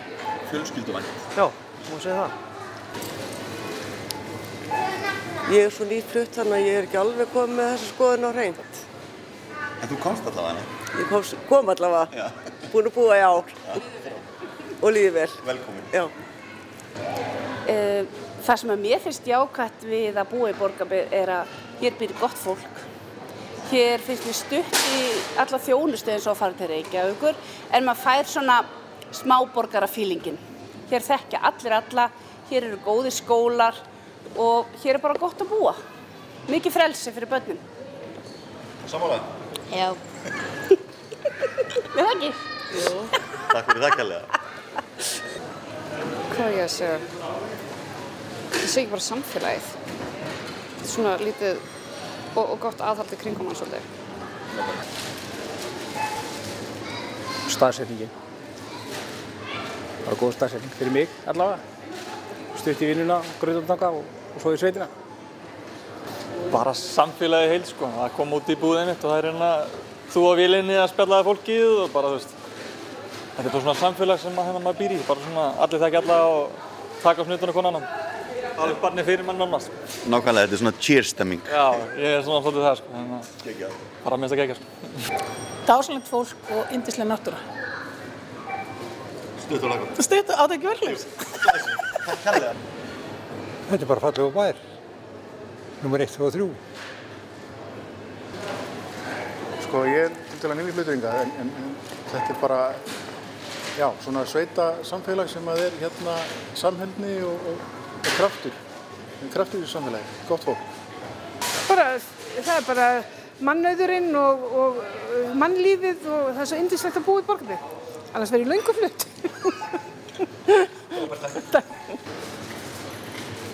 Rólegheit og stutta vegalengdir og allt. Já, það getur verið margt. Þetta er miðsvæðis, stutt í allar áttir, oft gott veður, en ekki alltaf. Mér finnst þetta bara fjölskylduvænt samfélag og gott, á alla kanta fallegt og mér líður bara verulega vel hér. Nándin við skóla. menntaskóla, háskóla, bara forréttindi að hafa þetta allt í héraði. Það fyrsta sem myndi eftir huga alltaf er útsýnið, bara númer 1 og að vissu leyti þá það, það er rólegt hérna. Það voru sumir sem myndi segja það sem ókost, en ég myndi segja það sem kostur. Útsýnið og róin, bara fegurðin hérna. Sko, það er náttúrulega gríðarlegur kostur, margir kostir við það, sko. Náttúrulega, bara svo mikið að kostum, ég veit ekki hvað ég get sagt, sko. En við getum satt skólamál, það er óbúslega, held ég, og þessi hlutur að vera því, en ég held að séu bara góðir skólar hérna. Ég held að sé gott fyrir fólk að búa hérna og senda börnin sín í skóla, gott að ala upp börnina. Þannig að það er oft sagt að sé taki heilt þorp að ala upp barn, og ég held að sé svolítið gert hérna, sko. Ég ætla hann að trúa því, sko. Fjöllin? Fjöllin? Ég veit það ekki, ég sjálfur bý lengst upp í sveit og það er bara það sem ég þekki. Já, geggjað. Takk fyrir það. Þetta er bara svo lítið og kósí samfélag. Það er einhvern veginn, það er allir svo nánir og allt svo kósí og ég bjó í bænum í nokkur ár, er uppalinn hérna, bjó í bænum og flutti aftur heim og ég get ekki hugsað mér að búa eitthvað starf annars staðar. Það er bara þannig.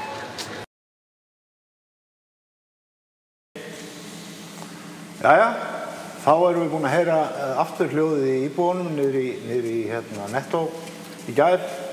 Gaman að heyra hvað þeir fundu margt jákvætt, en það er eiginlega allt jákvætt að búa í Borgarbyggð. Hamingjan er hér. Ég hef reynsluna og maður sér þetta oft ágætlega, ég er nú reyndar greiði útsvarið mitt á Akranesi, en maður sér þetta oft úr fjarska. Það er svo margt gott við Borgarbyggð að ég myndi ekki treysta mér í frambúð vegna þess að ég var svo jákvæður. Það styttist í að það verði lóðir í boði þannig að við getum flutt á Akranesi. Já, þakkaði fyrir það. En við ætlum aðeins að fara inn á mál sem að snerti svolítið fast, eða gjaldtökur hérna í Borgarbyggð af fasteignaeigendum. Nú er það þannig að Borgarbyggð er eignaraðilar 0,93% að því held að það sé í Orkuveitu Reykjavíkur, sem er afskaplega stórt og mikið fyrirtæki, en önnur sveitarfélög eiga nánast öllu leyti. En það byggir á samningi frá 2006 held ég að sé að það var gerð afskaplega dýr fráveitumannvirki hérna í Borgarbyggð og samið það í leiðinni að það er sett ekstra álag á íbúa í Borgarnesi og á þessu svæði í veitugjöldum. Spurningin er þessi: eru þið tilbúin til þess að beita ykkur fyrir því að selja hluta eða allan þennan eignarhluta í Orkuveitu Reykjavíkur til þess að fá veitugjöld í Borgarnesi og hér í sveitunum á pari við það sem íbúar á Akranesi og í Reykjavík er að greiða? Við byrjum bara á VG. Ég held að þessi staða sem uppi og það er margir sem tala um þetta, að það er þessi kostnaður, er bara frekar ósanngjarnt miðað við það sem er annars staðar. Við þurfum að nota rödd okkar, við sem erum í þessu sveitarstjórnarstörfum þurfum að nota rödd okkar til þess að berjast fyrir íbúum og ég held að það sé akkurat þarna. Hvort við séum tilbúin að selja þennan hlut og hvað kemur með því, er ég bara einfaldlega ekki nógu vel inni og þarf að kynna mér. Ég held að þetta var náttúrulega skoðað, þetta er búið að vera skoðað þetta á þessu kjörtímabili að hvort við getum látið einhvern hlut af okkar hlut uppi til þess að lækka þessi gjöld, en ég þori bara ekki alveg að fara með hvernig Nei, en það er nú samt sveitarstjórnarfulltrúi ykkar sem er áheyrnarfulltrúi í stjórn Orkuveitunnar, þannig að þið ættuð að vita ágætlega þetta. En þetta er svolítið heitt mál hjá þeim sem að horfa bara á bera saman fasteignagjöld og bera saman veitugjöld hér versus Akranesi. En hefur verið vilji hjá VG fyrir því að selja hennar hlut upp í lækkun? Já, að sé vilji. Já. Sjálfstæðisflokkurinn, hvert er ykkar mat á þessu 0,92-3% hlut? Eigum að eiga hann eða selja hann? Það er náttúrulega bara þannig að þessi samningar voru gerðir fyrir nokkrum árum síðan uppbygginguna fráveitunni sem komst inn á og við höfum verið í mikilli úttekt á þessum samningum á kjörtímabilinu og látið fara yfir bara svona lögfræðilegan grundvöll og annað sem snýr að honum. Og það kom bara í ljós að þau hafa náttúrulega heimild til þess að setja gjaldtökuna á með þessum hætti þegar þau taka að sér að byggja upp kerfi eins og fráveitukerfið í Borgarbyggð. Við erum á mjög góðum stað og erum að uppfylla nýju lögin fráveitumál með þessari framkvæmd. Þannig að við erum búin að fara í fjárfestingu sem mörg önnur sveitarfélög þurfa að ráðast í núna. Við létum líka skoða í gegnum Orkuveituna sjálfa, skipastarfshóp sem útbjó verðmat á hlutnum til þess að athuga hvað við fengjum fyrir hann ef við myndum selja hann, með það markmiði að reyna að lækka gjaldskrána hér. Við vorum ekki ánægð með niðurstöðuna, þannig að við fórum fram á og bókuðum sérstaklega inn í byggðaráði, við fórum fram á að fá gögn frá Orkuveitunni til að geta látið KPMG eða hlutlausan aðila meta virði hlutarins. Þeir neituðu fyrst að afhenda okkur þessi gögn og þá bókuðum við inn í byggðaráði og fengum þau afhent og við erum nýlega búin að fá í hendurnar þessa skýrslu frá þeim varandi hluti. Og hvert er þitt mat á? Hvað segirðu? Hvert er þá þitt mat á eiga eða selja til þess að lækka gjöldin? Ég á því að við eigum að skoða það að selja og þá hluta af hlutnum til þess að lækka gjaldskrána. Við eigum líka að horfa til arðgreiðsluáætlunar Orkuveitunnar til næstu ára því það eru og hafa verið að koma arðgreiðslur og munu koma miðað við þær áætlanir sem þeir hafa verið að gefa út. Við viljum lækka álagningarhluta fasteignaskatt, svo erum við það inn í stefnuskrán okkar og við viljum horfa til þess bæði á arðgreiðsluáætlun Orkuveitunnar og jafnvel nota þá fjármuni sem koma í gegnum arðgreiðslu þaðan til þess að lækka hlutin. Verðbólgan gæti hins vegar haft áhrif á arðgreiðsluáætlunina, maður áttar sig á því, en þá viljum við horfa kannski til þess að við lækkum álagningarhluta fasteignaskatts í Borgarbyggð þannig að gjaldið verður svipað og það sem er verið að greiða á Akranesi til að koma til móts við íbúa. En stuttasvarið við erum alveg tilbúin að skoða ef við getum lækkað eitthvað í gjöldin af því að samningurinn sem ræðir líka að renna út fljótlega, það er 2025 eða 6 og þá verðum við að vera búin að koma þessum málum í einhvern góðan farveg. Takk. Rannsókn? Já, ég held að sé kannski líka ágætt að reyna að útskýra þetta aðeins á mannamáli fyrir fólki. Var ég ekki? Já, við erum í rauninni reiðubúin að skoða sölu á hlut af hlutnum þegar það er búið að fara yfir ákveðnar forsendur. Og svo ég útskýri þetta aðeins þá biður Gísli mig að byggja kofa fyrir sig. Ég segi hann að hann kosti 2 milljónir, svo fer ég að brasa og byggja kofan og ég kem tilbaka og segi, þetta kostaði reynda 700 milljónir og Gísli segir við mig, má ég fá að sjá reikningana og ástæðuna fyrir þessu og ég segi nei. Og í stuttu máli þá er það bara sanngirnismál fyrir sveitarfélagið að allar þessar forsendur séu skoðaðar áður en við förum að ræða sölu og eignarhlutum. Og það er líka nauðsynlegt að taka það fram að Orkuveita Reykjavíkur er í eigu sveitarfélagana og sveitarfélagin eru skipuð af pólitísku kjörnum fulltrúum og við höfum líka heyrt því fleygt að þetta snúist allt leikatölum. Þannig að mér finnst í rauninu umræðan sölu á hlutnum til þess að lækka gjöldin, við erum bara hreinlega ekki komin þangað ennþá. En þessi umræða, ég haldi því til haga, hún hefur verið búin að, verið mínu starfi í 2,5 áratug nánast, en hún hefur verið ansi heit, og sérstaklega frá árinu 2006, og það er skoðað og það er skoðað og skoðað, en það er ekkert að breytast. Þetta er bara miklu hærri veitigjöld sem fasteignaeigendur hér borga heldur en annars staðar, Akranesi og Borgar og í Reykjavík. Það er bara, það er sanngirnismál að Það má velta fyrir sig hvort að arðurinn, framtíðararður á Orkuveitinu sem Borgarbyggð fær, megi þá fara til fasteignaeigenda til þess að lækka. Það er líka leið. En ég vil samt segja það að ég er nokkuð bjartsýnari í dag heldur en ég var fyrir nokkrum ára síðan eftir að við höfum fengið þessa greiningu frá KPMG og þeir hafa skýrt rétt okkar og hvernig þessu öllu komið fyrir á þann hátt að maður er farin að skilja betur tækifæri Borgarbyggðar til þess að þetta sé endurskoðað og þessar forsendur séu endurmetnar. Verða fólk skjóta inn í, svo komum mál ekki beint við að því þú nefndir hérna kofa, en tölurnar sem þú nefndir, þá ertu frekar að reyna að selja með bragga, heyrist mér. Já. Þannig með að verða í Reykjavík. Samfylking Viðreisn, hafið þið kynnt ykkur þetta mál? Nú voru þið ný í þessum ráðum í þessari sveitarstjórn? Já, að einhverju leyti, kannski ekki jafn djúpt og sveitarstjórnarfulltrúarnir en þessi úttekt hjá KPMG, þessi nýja úttekt sem við vorum að fá í hendurnar, hún held ég gefa okkur ákveðin vopn gagnvart Orkuveitinu sem ég bind voni við að við getum notað til þess að fá þetta leiðrétt og Guðveig lýsti þessu bara mjög vel með þessari kofaskýringu, finnst mér, og það þarf bara að taka þetta föstum tökum á þessu kjörtímabili og við verðum að sjá eitthvað gerast í þessu. En við verðum líka að halda þetta til haga að við erum með mjög góða fráveitu hérna. Já, ég bara veit að við erum með flottustu fráveitu mannvirki, skólp í heimi.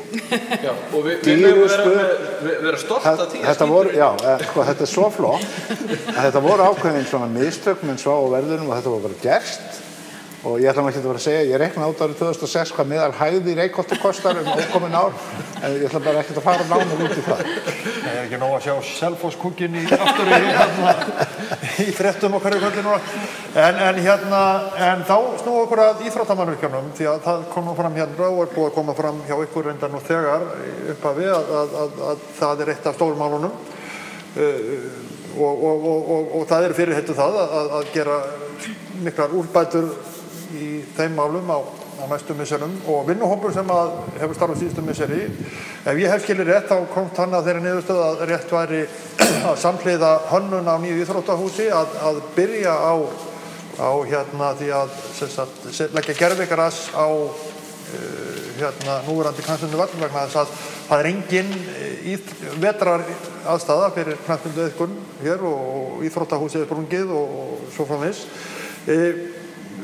Verður þetta, hvernig sjáu þetta fyrir ykkur? Að þetta verði röðin, að það verði byrjað á nýjum knattspyrnuvelli og samhliða verði hannað nýtt íþróttahús? Eða sjáu þið fyrir einhverja aðra forgangsröðum? Byrjum á ykkur í Sjálfstæðisflokknum núna. Já, þetta er klárlega eitthvað sem búið að vera mjög lengi þörf á nýju íþróttahúsi og ástæðan fyrir því að það farið fyrst í þessa könnun á knattspyrnuvellinum bara til að svara fyrir þörf sem fyrst. Bara eftir líka samtal við íbúa og svona, þá þurfum við klárlega að vanda virkilega til verka ef við ætlum að setja gervigras á völlin okkar af því að það til dæmi að hlaupabrautin hafi skemmst og við erum meðvituð það. Þannig að ef við förum í þessa framkvæmd fyrst, þá verður virkilega vandað til verka og talað við aðila sem eru að nota völlin þegar. Af því við erum að tala að ekki bara knattspyrnan að nota völlin, við erum með alla aldurshópa á vellinum. Hvað varðar íþróttahúsi, það líka búið að fara í þessa vinnu að við sjáum núna hvað við getum ekki gert í raun og veru. Við sjáum núna þann möguleika að við erum að fara að byggja við íþróttahúsið til hliðar, hvernig best að útskýra þetta, að stækka þannig að við komum þessum 3 völlum fyrir við íþróttahúsið og fara síðan í endurbætur inn í íþróttahúsinu sjálfu af því það er svo sannarlega komið tíma á það. Við getum kannski ekki sagt nákvæmlega í hvaða röð þetta verður af því að það bara þessi vinna fer mjög líklega samhliða af stað. Þannig að, já. En er þetta ekki samt svolítið það sem að vinna þessa vinnuhóps sem er búin að skila af sér hefur snúist að forgangsraða? Ætlið þá að byrja upp á nýtt eða? Nei, þessi hópur var svona undirbúningshópur og hann fékk raunverulega það hlutverk að fara yfir öll gögn og hugmyndir sem hafa verið uppi byggingu í íþróttahúsinu. Og þess vegna hafa svona samráð við ákveðna aðila tengda í íþróttahreyfingunni. Þessi hugmynd með fótboltavöllin kom frá fótboltahreyfingunni og okkur fannst hún líklega til að slá margar flugur í einu höggi. Þannig erum við að leysa bæði hægt að hafa keppnisvöll þarna allt árið, yngri iðkendur geta æft fótbolta allt árið þarna og við vildum bara skoða þessa leið alvarlega og við settum inn 400 milljónir á þetta ár til að hefja þetta verkefni sem við köllum bara uppbygging á íþróttamannvirkjum. Það er nýbúið að stofna byggingarnefnd þetta verkefni og kaupa fasteign við hliðina á íþróttahúsinu því eins og Jóhanna sagði þá vorum við að skoða og horfa á fyllinguna bak við húsið en það ekki að fara að ganga þannig að við þurfum að færa okkur til hliðar við það og það verður byggingarnefndin að ráða verkefnastjóra, það var hennar fyrsta verkefni og þá verður farið í heildarhönnun á svæðinu og skoða fyrst hvort það verður mögulegt að fara í þessi framkvæmd á fótboltavellinum og drifið þá í því og meðan íþróttahúsið hannað og svo byggt við. Og það var líka niðurstaða úr þessum hóp að þau töldu heppilegast einmitt að byggja þarna, byrja fótboltavellinum til að leysa svona brýnasta vandann þar og að nota því að þetta snýst raunverulega ekki að byggja nýtt íþróttahús einhvers staðar heldur að uppfæra það sem við erum með nú þegar svo að það bara anni byggðinni hjá okkur og bæjarbúum. Takk fyrir þetta. Og Framsókn, hvernig sjáu þið rauðina fyrir ykkur? Erum við sammála á þessari forgangsröðum? Já, í rauninni þá það þannig að við þurfum bæði að setja hús við hliðina á núverandi íþróttahúsi sem svo hefur verið talað og við erum alveg á því. Ég vil líka nefna sem að mér hef oft saknað þessari umræður það að núverandi íþróttahús sem við erum með, að það orðið mjög dasað. Þetta eiginlega mest sótta félagsmiðstöð sveitarfélagsins sem getur orðað þannig og það mjög brýnt að fara í endurbætur á því húsnæði. Varðandi fótboltann að þá held ég að það sé bara mjög brýnt að lágmarki eða sem þetta sé innan 2 ára ramma sé búið að koma upp aðstöðu fyrir fótboltann en ég vil vera 100% viss það að við séum að fara að verja fjármunum okkar vel. Það kom mér sjálfri bara óvart þegar ég fór á fyrsta fund nefndarinnar núna að það liggur ekki fyrir hvort að undirlagið sé henti fyrir þau áform sem eru í pípunum. Að því sögðu þá vil ég segja það líka. Ég alveg á því að það þurfi ekki að taka einhver mörg ár að byggja hér boltahús ef það eru horfið frá gervigrasinu þá held ég að við þurfum ekki að standa frammi fyrir því að það fótboltahús komi ekki fyrir eftir einhver mörg ár og ég segi þetta einfaldlega þeirri ástæðu að sko lífssýn og gildi fólks gagnvart aðstöðu til íþrótta allt annað í dag heldur en það var fyrir 30 árum síðan. Við setjum það sem tengist heilsu, íþróttum, aðstöðu barna og tómstundum miklu framalega og við munum gera það í fjárfestingum sveitarfélagsins næstu ári. Það liggur náttúrulega fyrir að lítið knatthús það mun ekki geta hýst knattspyrnuleiki fyrir meistaraflokk eins og gervigras myndi vera og þess vegna var þetta skipt með niðurstaða og vilji knattspyrnu deildarinnar. Vilt þú fara aðra leið þá? Ég ekki að segja að ég vilja endilega fara aðra leið, ég bara segja það ef við ætlum að fara að setja niður gervigras fyrir 450 milljónir þá þurfum við náttúrulega að vera viss það að það gangi upp, að undirlagið sé í lagi og að fjárfestingin sé að fara að duga okkur. Við þurfum líka í þessu samhengi að huga því að ljósabúnaður sem tengist velli eins og þessum, upphitun á gervigrasi, kostar okkur, allan að þeim tölur sem ég hef heyrt, 12-15 milljónir á ári að minnsta kosti. Þannig að ég vil alls ekki fara að hægja á einhverju framkvæmdum eða segja stoppa okkar. Við þurfum bara að skoða heildarmyndin og sjá hvernig við verjum fjármunum okkar best og það hljóta allir íbúar vilja það því að þetta okkar fjármunir. Samfylking Viðreisn, hvaða röð sjáu þið fyrir ykkur? Já, það liggur alveg fyrir að fótboltinn þarf að fá betri aðstöðu en það má ekki vera að kostna frjálsana. Ég meina besti frjálsíþróttavöllur landsins þannig að það þarf að gera þetta þannig að það má ekki fórna einni íþrótt fyrir aðra en það þarf að bæta þessa aðstöðu og með íþróttahúsi þá verðum við bara að horfa á það til lengri tíma. Við verðum bara að gera almennilegt hús sem mun anna okkar þörfum næstu 30, 40, 50 árin. Ekki að ráðast í einhverja framkvæmdir til að setja einhverja plástra og fatta svo eftir á að þetta ekki þetta ekki nægilegt. Það ekki með þess vegna sem að menn hafa verið síðustu misseri að vinna þessa vinnu? Jú. Þetta hljómar svolítið eins og að ég byrja samt upp á nýtt? Nei, alls ekki. Þetta að fara að gerast. Það alveg ljóst. Þetta að fara að gerast og við verðum bara að vanda vel til verka í samráði við íþróttahreyfinguna fyrir okkur sem erum þar, lifum og hrærumst og höfum verið á gólfinu lengi og vitum hvað þarf í gott íþróttahús. Þannig að það engin ágreiningur það. Þetta að fara að gerast. Það náttúrulega að fara líka bara í hönnun á húsinu sjálfu og þessi forvinna búin að eiga sér stað og þú veist, ef að við erum að fara að fórna eins og frjálsíþróttasvæðinu að miklu leyti með þessari framkvæmd, ég veit það ekki, en ef við erum að gera það, þá þurfum við kannski að horfa til einhvers annar staðar fyrir þetta. Akkurat. Takk fyrir þetta. Má ég aðeins bæta við? Mér finnst að vanta inn í aðeins umræðuna því að Verkís líka búið að skoða fyrir okkur þar sem að fótboltavöllurinn nú þegar og það búið að taka pröfuholur þar og æfingasvæðinu sem hefur líka verið talað og það ná að þola fótboltavöllurinn að það sé sett á hann gervigras og það náttúrulega bara rosalega mikilvægt að þetta sé gert í miklu samráði við frjálsu íþróttirnar og alla sem að koma að framkvæmdinni. Akkurat. VG? Já, ég einmitt sitt í þessari nýju bygginganefnd þetta mál og þetta hljómar rosalega vel allavega svona fyrstu sín að setja bara gervigras á hana völl en það samt ekki alveg búið gangur stúkum að þetta gangi upp. Það náttúrulega En þessar pröfuhólur sem nýlega nefnir? Já, en svo það líka eftir eins og Guðjón nefndi með hitalögn og hvað það kostar okkur að hita þetta svæði upp. Það eftir að við erum ekki búin að sjá tölur það og svo erum við náttúrulega líka með tartanig. Getum við gert þetta án þess að skemma völlin sem hlaupabrautina og líka við erum að fara að fórna kastsvæðinu ef við gerum þetta og við þurfum alveg að taka það með í reikningin að við munum skemma hann.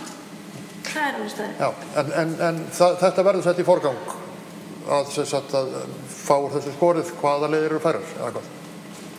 Hvað sagðirðu? Þetta verður sem sagt forgangsmál ef þeir eru samt að fá úr því skorið hvaða leiðir eru bestar og færastar. Já, við þurfum að klára að fá þessar upplýsingar nákvæmlega hvernig þetta muni en já, fótboltinn í það forgangsmál hjá okkur af því að hann búinn að bíða mjög lengi.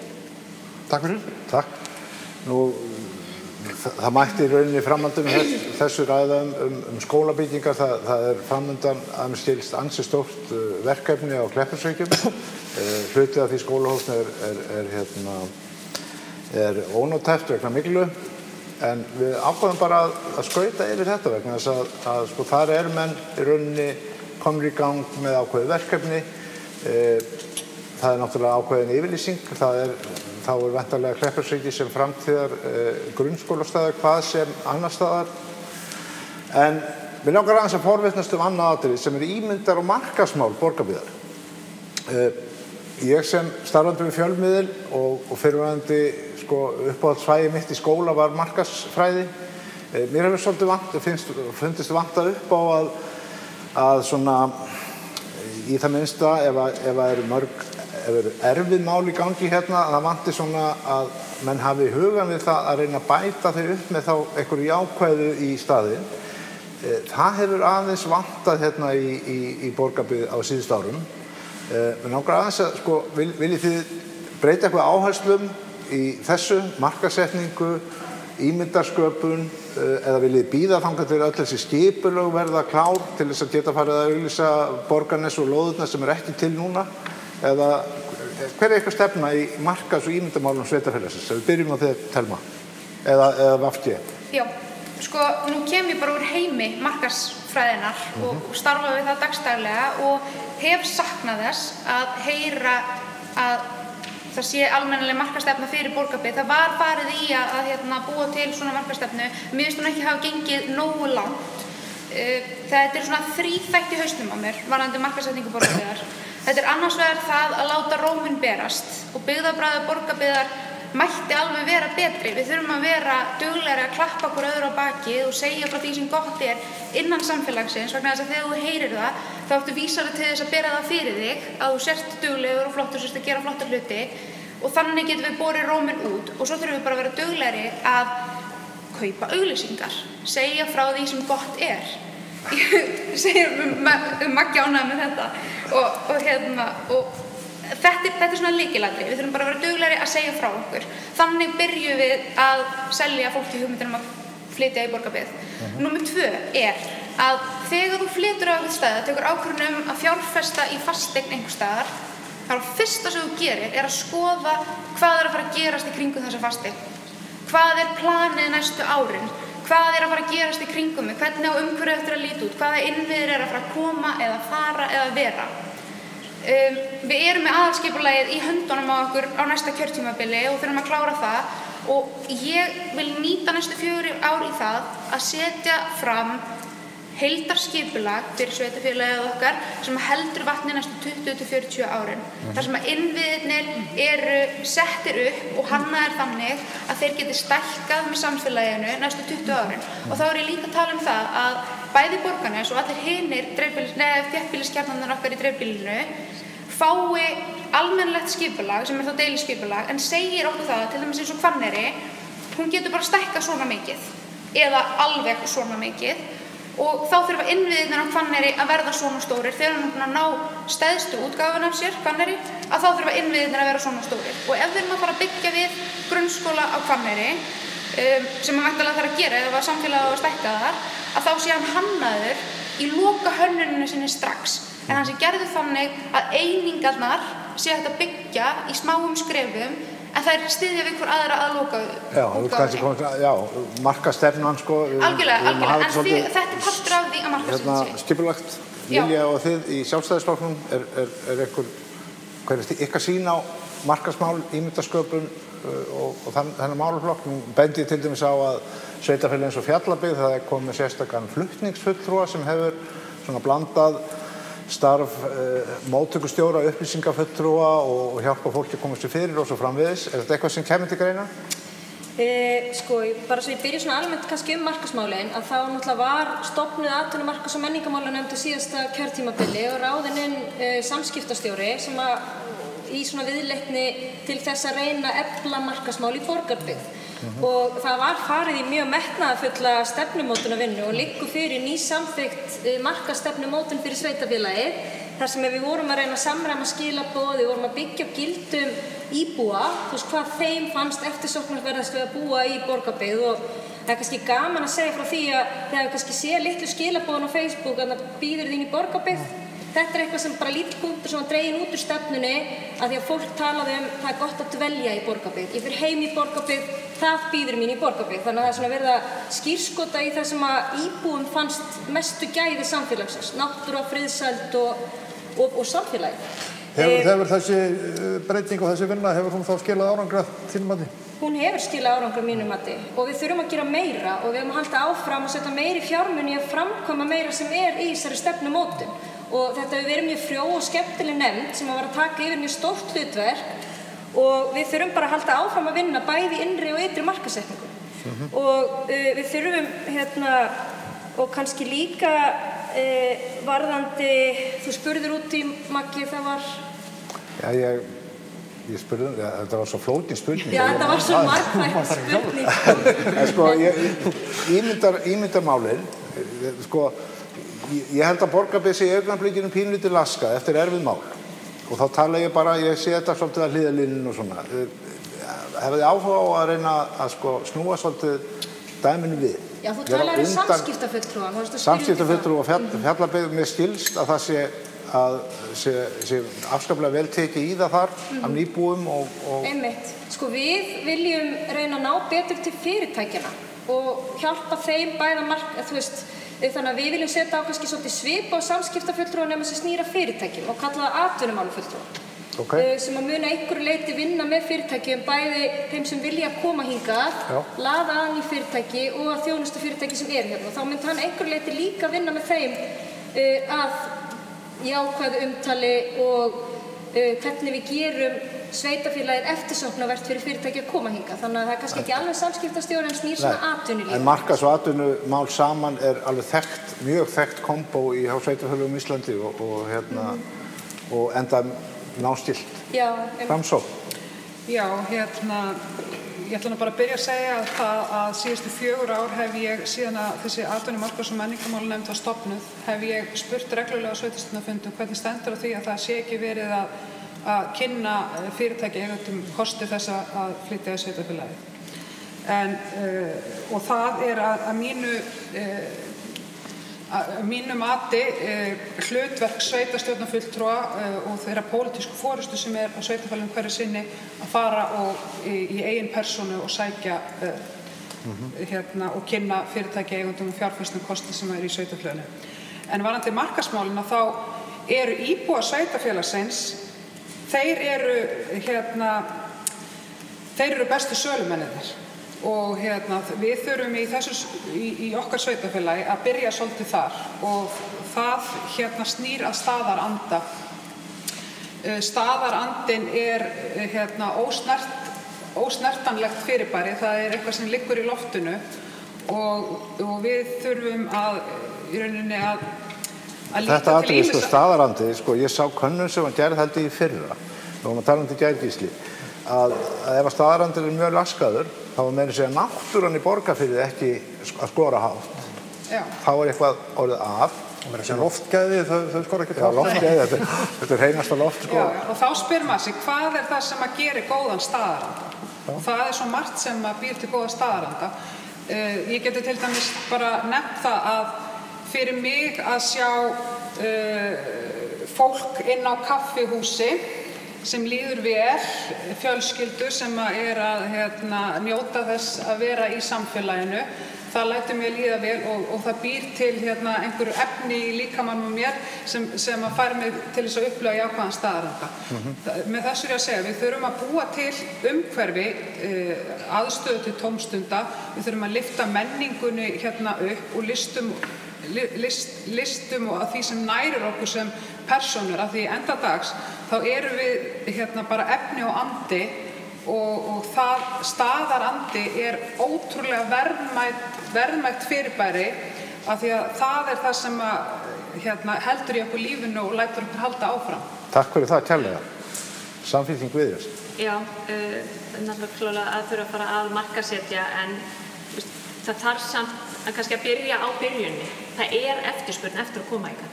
En fólk bara ekki að fá lóðir af húsnæði.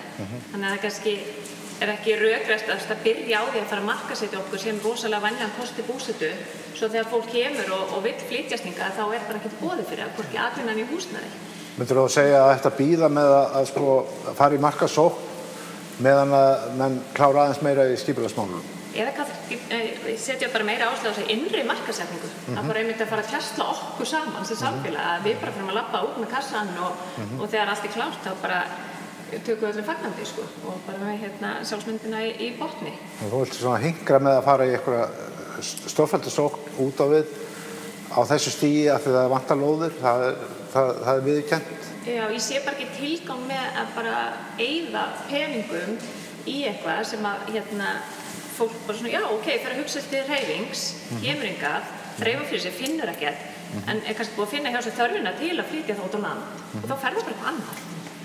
En þetta þarf náttúrulega að vera alltaf í gangi, við megum ekki missa af lestin þar heldur. Við megum alltaf að vera að sá fræjum.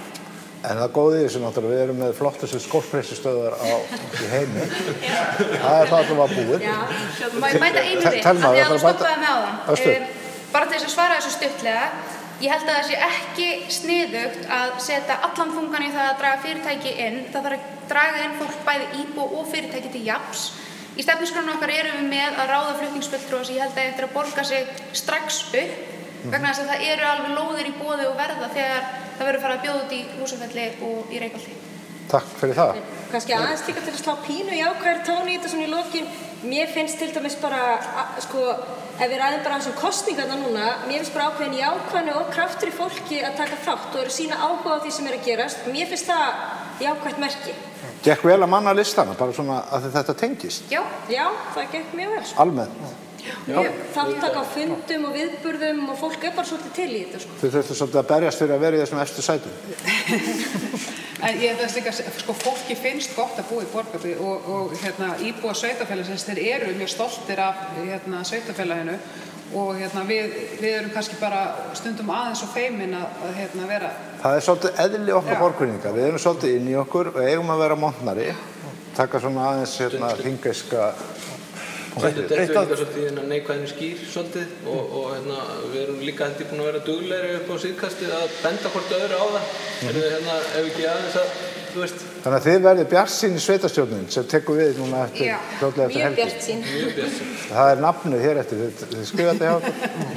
Eitt af því sem að náttúrulega fólk ætti að vera montið og ánægt með, það er náttúrulega menningin og sagan og þá komum við að en einnig kannski heitu kartöflunni en heitar kartöflur eru náttúrulega bara ágætis matur. Það er safnahús og framtíð þess og í lok síðasta kjörtímabil fyrir 4 árum þá kom fram skýrsla það sem var lagt til að gera róttækjabreytingar á safnahúsinu og hætta kannski að hugsa safnahúsið sem hús heldur sem stofnun sem þyrfti ekki endilega að vera öll á einu bletti og tillagan gekk meðal annars út á að flytja hluta af starfseminni í Snorrastofu, hluta á Hvanneyri þar í landbúnaðarsafnið og jafnvel yrði hluti, og bókasafnið í menntaskólan. Breytist svo margt á 4 árum en hver ykkar afstaða til framtíðar safnahússins? Kemur til greina að dusta rykið af þessari skýrslu sem að menn kannski þorði ekki annað en að stinga hún í skófum eða eftir viðbragðinu sem að fekk, við byrjum á ykkur Samfylking Viðreisn. Já, við erum mjög áfram að við styðjum vel við menningu í sveitarfélaginu og það er nýlega, ég held að þessi komið í gegn að þessi búið að auglýsa starf menningarfulltrúa. Ég held að heiti menningarfulltrúa, er það ekki? Allavega, já. Okay. Og við bindum vonum við að það muni svolítið efla samstarf á milli þessara menningastöðva og safna sem við höfum. Við viljum líka að verði skoðað á fullu að við fáum varðveislusetur í Borgarnes eða Borgarfirði. Já, fyrir Landsbókasafnið. Fyrir Landsbókasafnið og sem myndi nýtast líka bara á Vesturlandi. Það er nú þegar einu glæsilegsta bygging héraðsins full af bókum.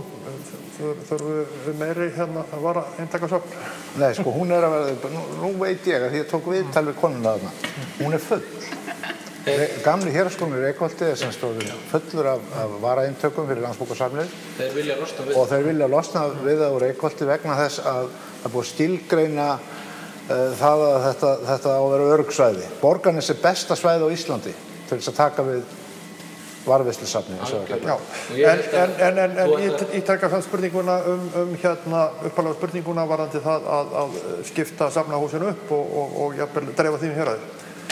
Já, við erum alveg opin fyrir því að einhverjir hlutar safnahúsins myndi færast til, mögulega bókasafnið myndi nýtast betur, kannski að það kem í meiri tengslu við menntaskólan, ég veit það ekki. Við erum alveg opin fyrir að skoða það með nýjum menningarfulltrúa.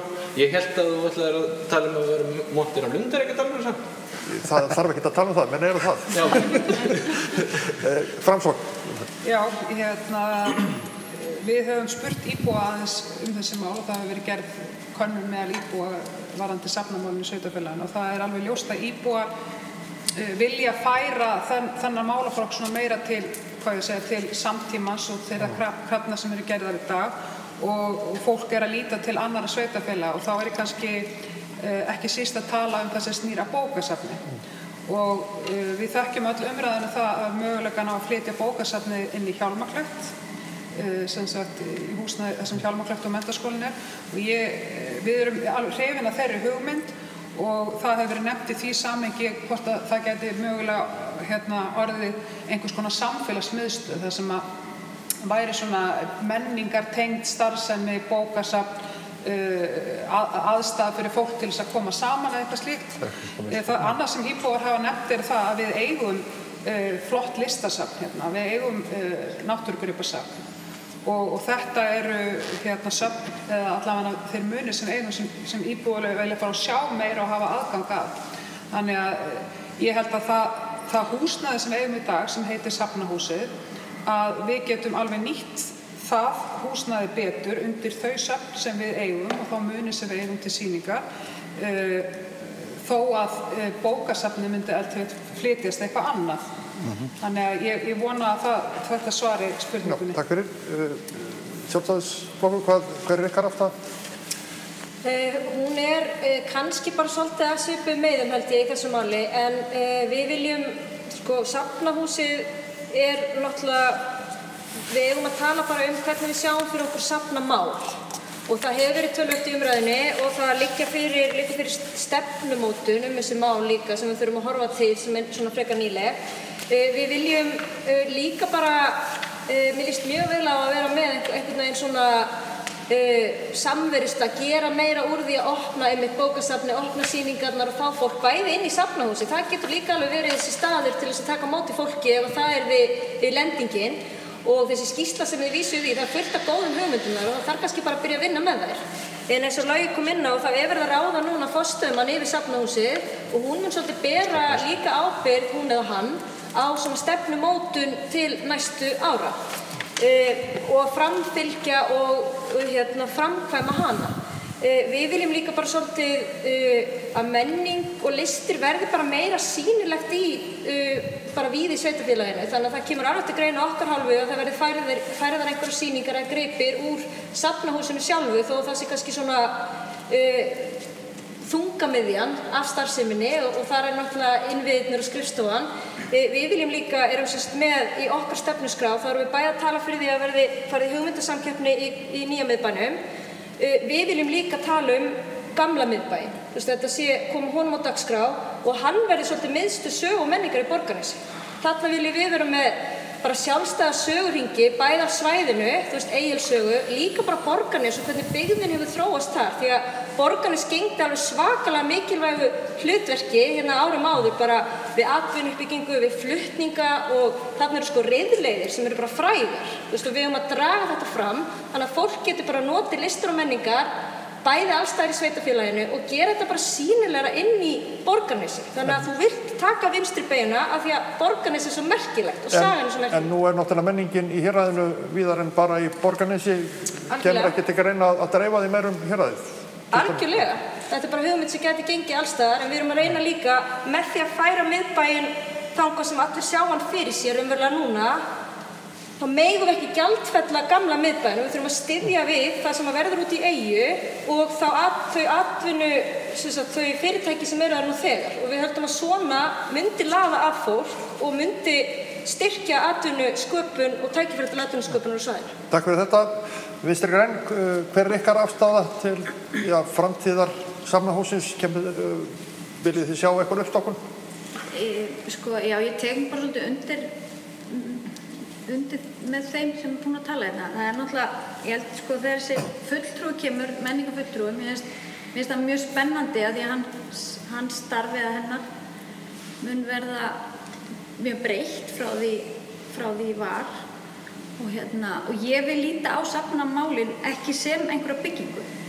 Mér finnst það eiginlega, Safnahúsið jú auðvitað bygging og við viljum náttúrulega halda henni. Mér finnst alveg velkomið til greina að færa bókasafnið og fá meira pláss undir sýningar og fleira í Safnahúsinu. Mér finnst líka alveg komið til greina, eða okkur, að færa söfn upp á Hvanneyri sveitafélagið.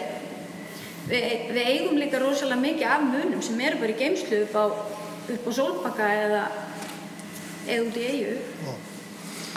Og sem að við viljum kannski fá að njóta. Þannig að, og mér finnst, það hefur líka komið hugmynd með þess að einhverja hugmynd heyrði ég að setja bókasafni í íþróttahúsið, nýja íþróttahúsið.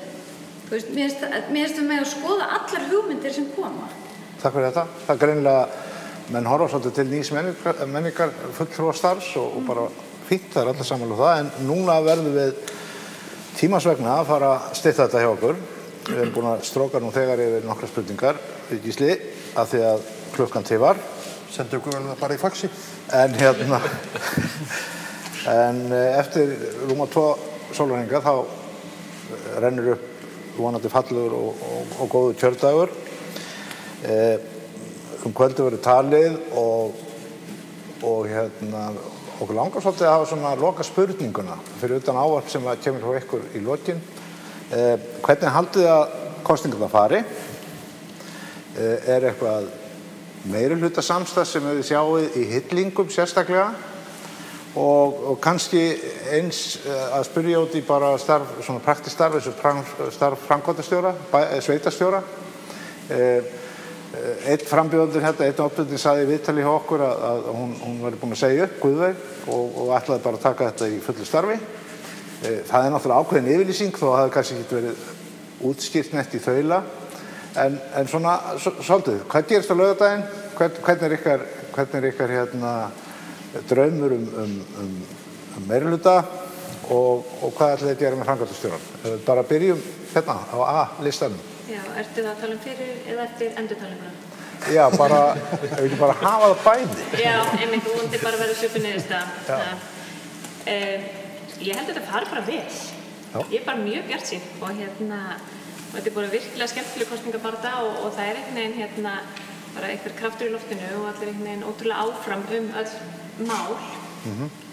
Og svo ég kannski fálum að því að líka að ég er búin að biðja leyfi fyrir næsta ár í mínu starfi en ég ætla ekki að sækjast eftir sveitarstjórastöðinni en mér langar bara að gera þetta vel af því að ég komist inn.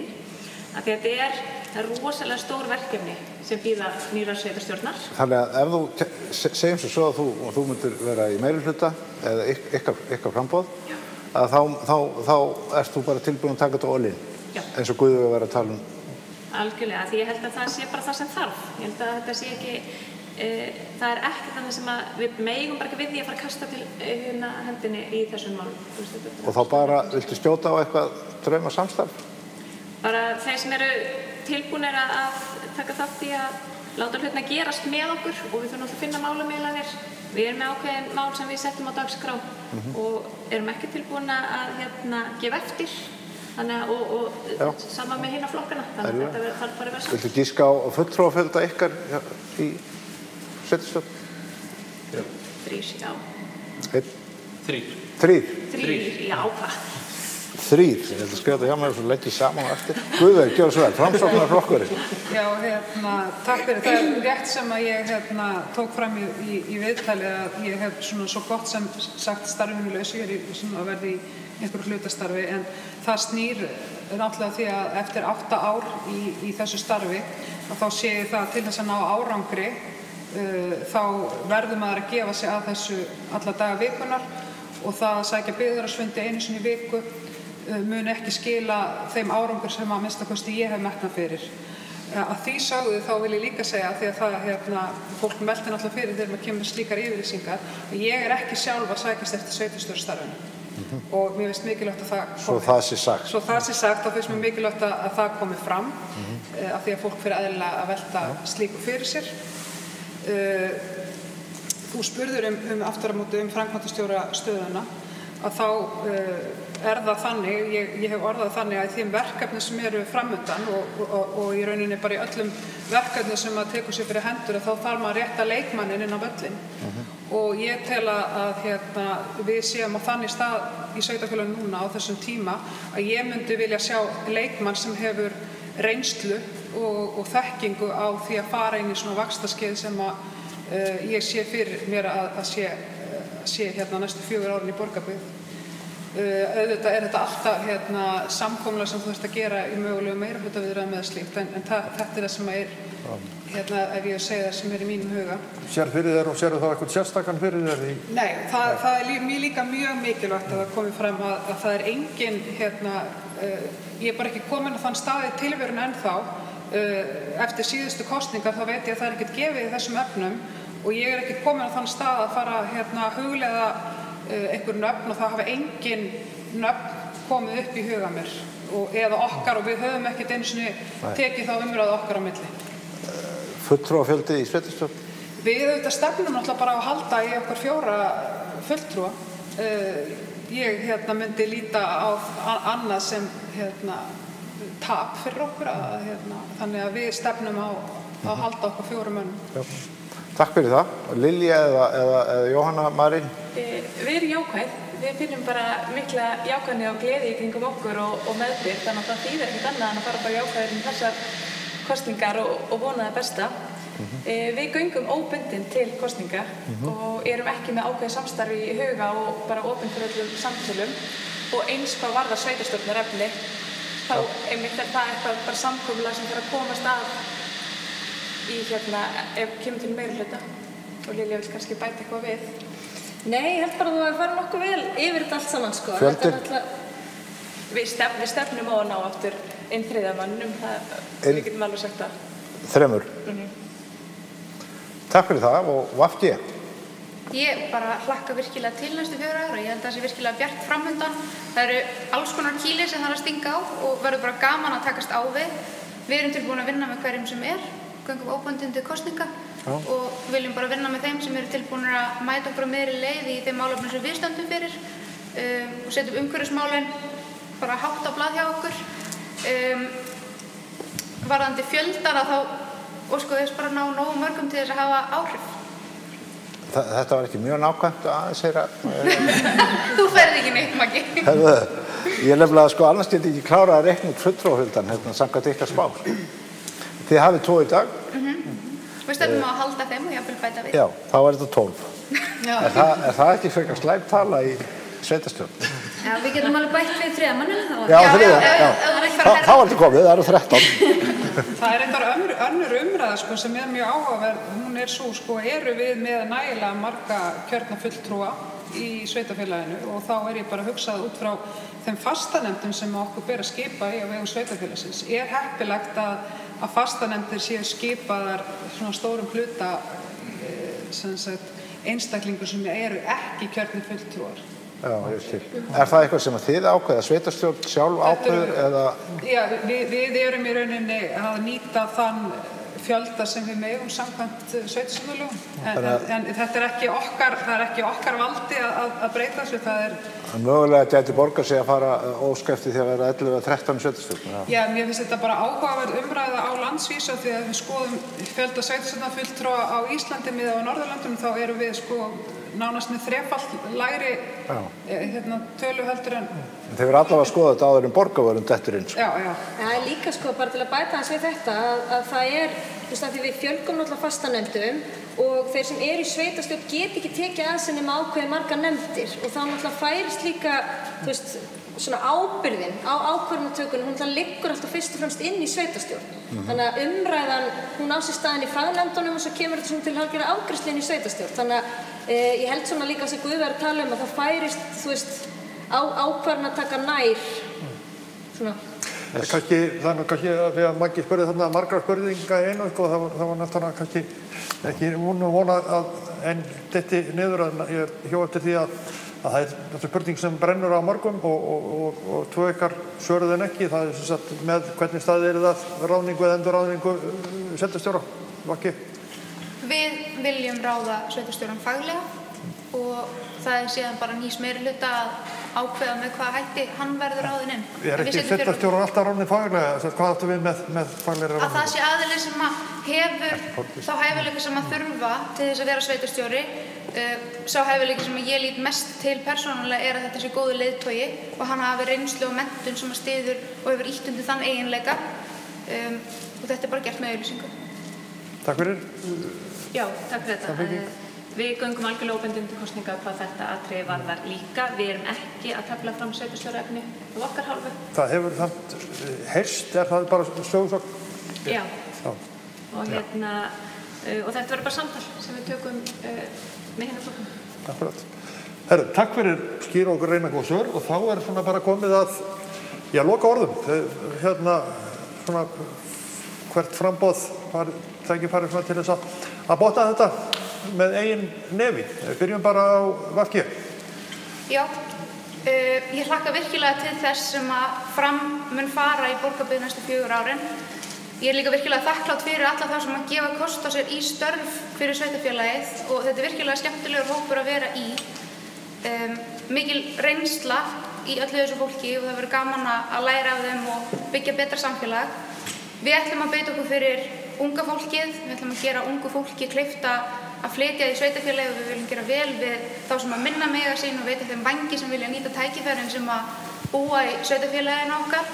Við viljum gera vel við eldri borgara og halda uppi því fjöreggi sem að frístundastarfið í Borgarbyggð En fyrst og síðast að þá vil ég frekar segja sem íbúi til íbúa frekar en frambjóðandi að þegar þið gangið til kosninga á laugardaginn þá eru það að velja ykkur ekki bara framkvæmdarstjórn, þau eru líka að velja ykkur baráttufólk. Lítið á nöfnin í kjörklefanum með þeim augum. Þau eru að leita ykkur að fólki sem er tilbúið að tala máli sveitarfélagsins, ekki bara innan Borgarbyggðar, heldur utan. Takk. Takk fyrir. Sjálfstæðisflokkur, ykkar lokaorð.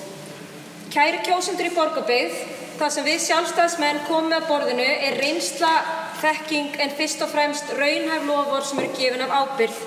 Við höfum á síðasta kjörtímabili lagt mikla áherslu á ábyrga fjármálastjórnun, niðurgreiðslu skulda og uppbyggingu innviða. Góð fjárhagsleg staða forsenda framfara og gerir okkur kleift að halda áfram í slíkum uppbyggingafasa. Nú ekki lengur skortur á eftirspurn, heldur verkefnið að anna því að sé nægt framboð lóða að auðvelda framkvæmdaraðilum eins og kostur gefst að byggja upp og fara í gatnagerð.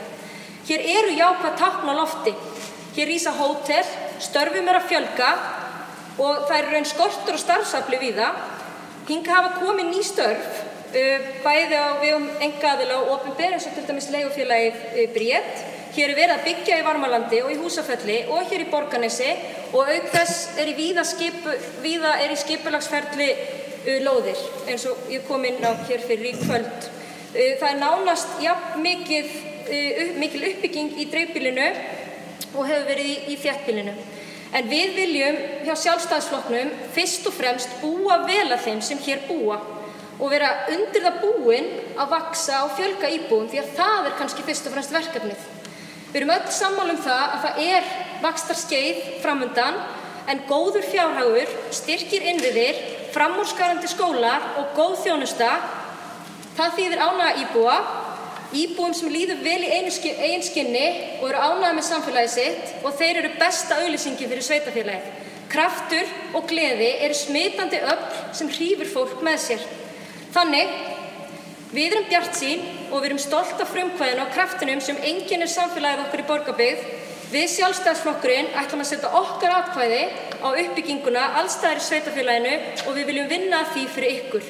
En kæru kjósendur, til þess þurfum við ykkar stuðning setja XVT á laugardaginn. Takk fyrir. Já, takk fyrir það. Kjósendur verða vafalaust fyrir sér hvað þessar kosningar snúast út af því að málefni og stefnumál flokkana eru kannski ekkert mjög ólík og við erum öll að hugsa í sömu áttina.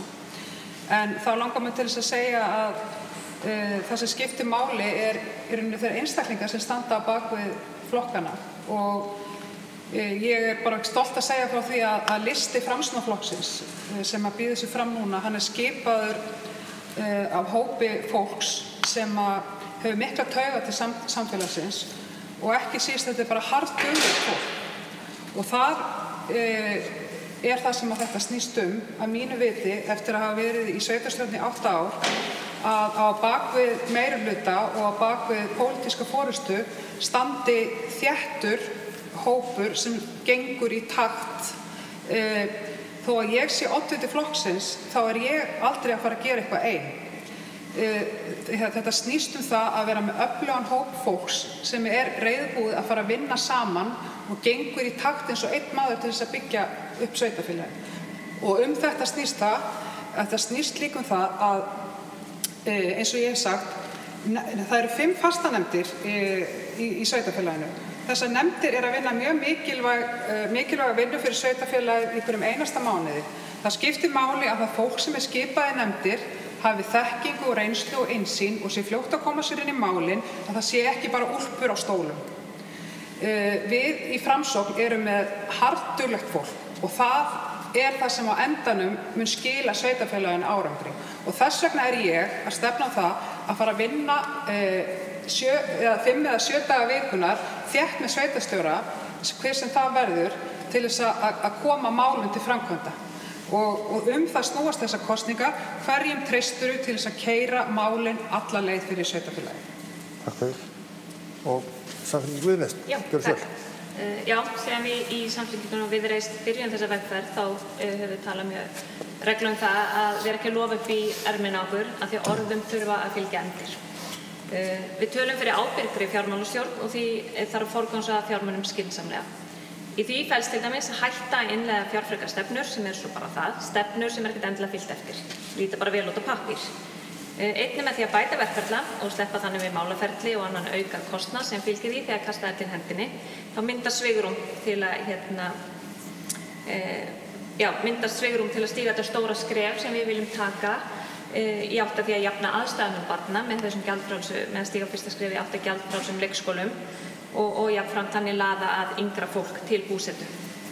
Eins og áður hefur komið fram, það eru stór verkefni framundan og sem allir eru sammála að þola enga bið. Það þarf að fara í mikla uppbyggingu mannvirkja, fjölga íbúðum, húsnæði og fjölbreyttum atvinnutækifærum.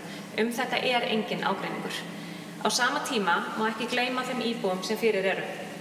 Lýðheilsumál stór málaflokkur og mikla áskoranir sem við stöndum frammi fyrir þar. Brýnt að hafa öflugt forvarnastarf og auka þannig sjálfstæði og lífsgæði fólks. Þeir hópar sem þarf helst að horfa til eru eldri borgarar og fatlaðir einstaklingar. Það þarf að rífa upp íþróttastarf fatlaðra og gera þeim kleift að vera þannig virkari þátttakendur í samfélaginu. Við erum með öryrkja sem rétt skrimta og hafa jafnvel ekki efni á að sækja þá þjónustu sem þau þurfa að vera rétt á. Við verðum að taka þétt utan þennan hóp þannig að allir upplifi sig sem fullgilda meðlimi samfélagsins. Mörg þessara mála hægt að leysa nánast eingöngu með góðum vilja og í krafti þess mannauðs sem hér í sveitarfélaginu. Svo eru ákveðin mál sem ekkert hægt að búa til einhverja stefnu Þau eiga bara að vera leiðarstefið í öllum málum sem tekin eru fyrir, til dæmis umhverfissjónarmið, jafnréttissjónarmið. Þetta á bara alltaf að vera rauði þráðurinn í öllum málum sem við erum að glíma við hverju sinni. Og við verðum að passa upp á allir hópar sem hafði með inn í myndinni hverju sinni. Að við leggjum okkur raunverulega fram við að mæta fólki á þeirra forsendum. Við í Samfylkingunum Viðreisn erum með fjölbreyttan bakgrunn og myndum þannig öflugt teymi sem tilbúið að láta verkin tala. Okkar stærsta loforð til ykkar að við munum vinna af heilindum í samvinnu við bæði íbúa og aðra flokka í þágu sveitarfélagsins. Með því að setja X við A á laugardaginn, þá tekið stórt skref í átt að hagsæld og mannvænu samfélagi. Takk fyrir þetta, Kjalla. Og já, bara að lokum, þá viljum við þakka ykkur kærlega fyrir skemmtilegar og málefnalegar umræður hérna í kvöld og skýr og greina góð svör og við óskum ykkur allsins besta og fyrir hönd sveitarfélagsins. Við vonumst eftir góðri kjörsókn og farsælli talningu og vonum að hún verði bara kláruð, jafnvel, fyrir mánaðamót og hérna. En bara takk fyrir kærlega og bara X við Borgarbyggð. Takk, samleiðis.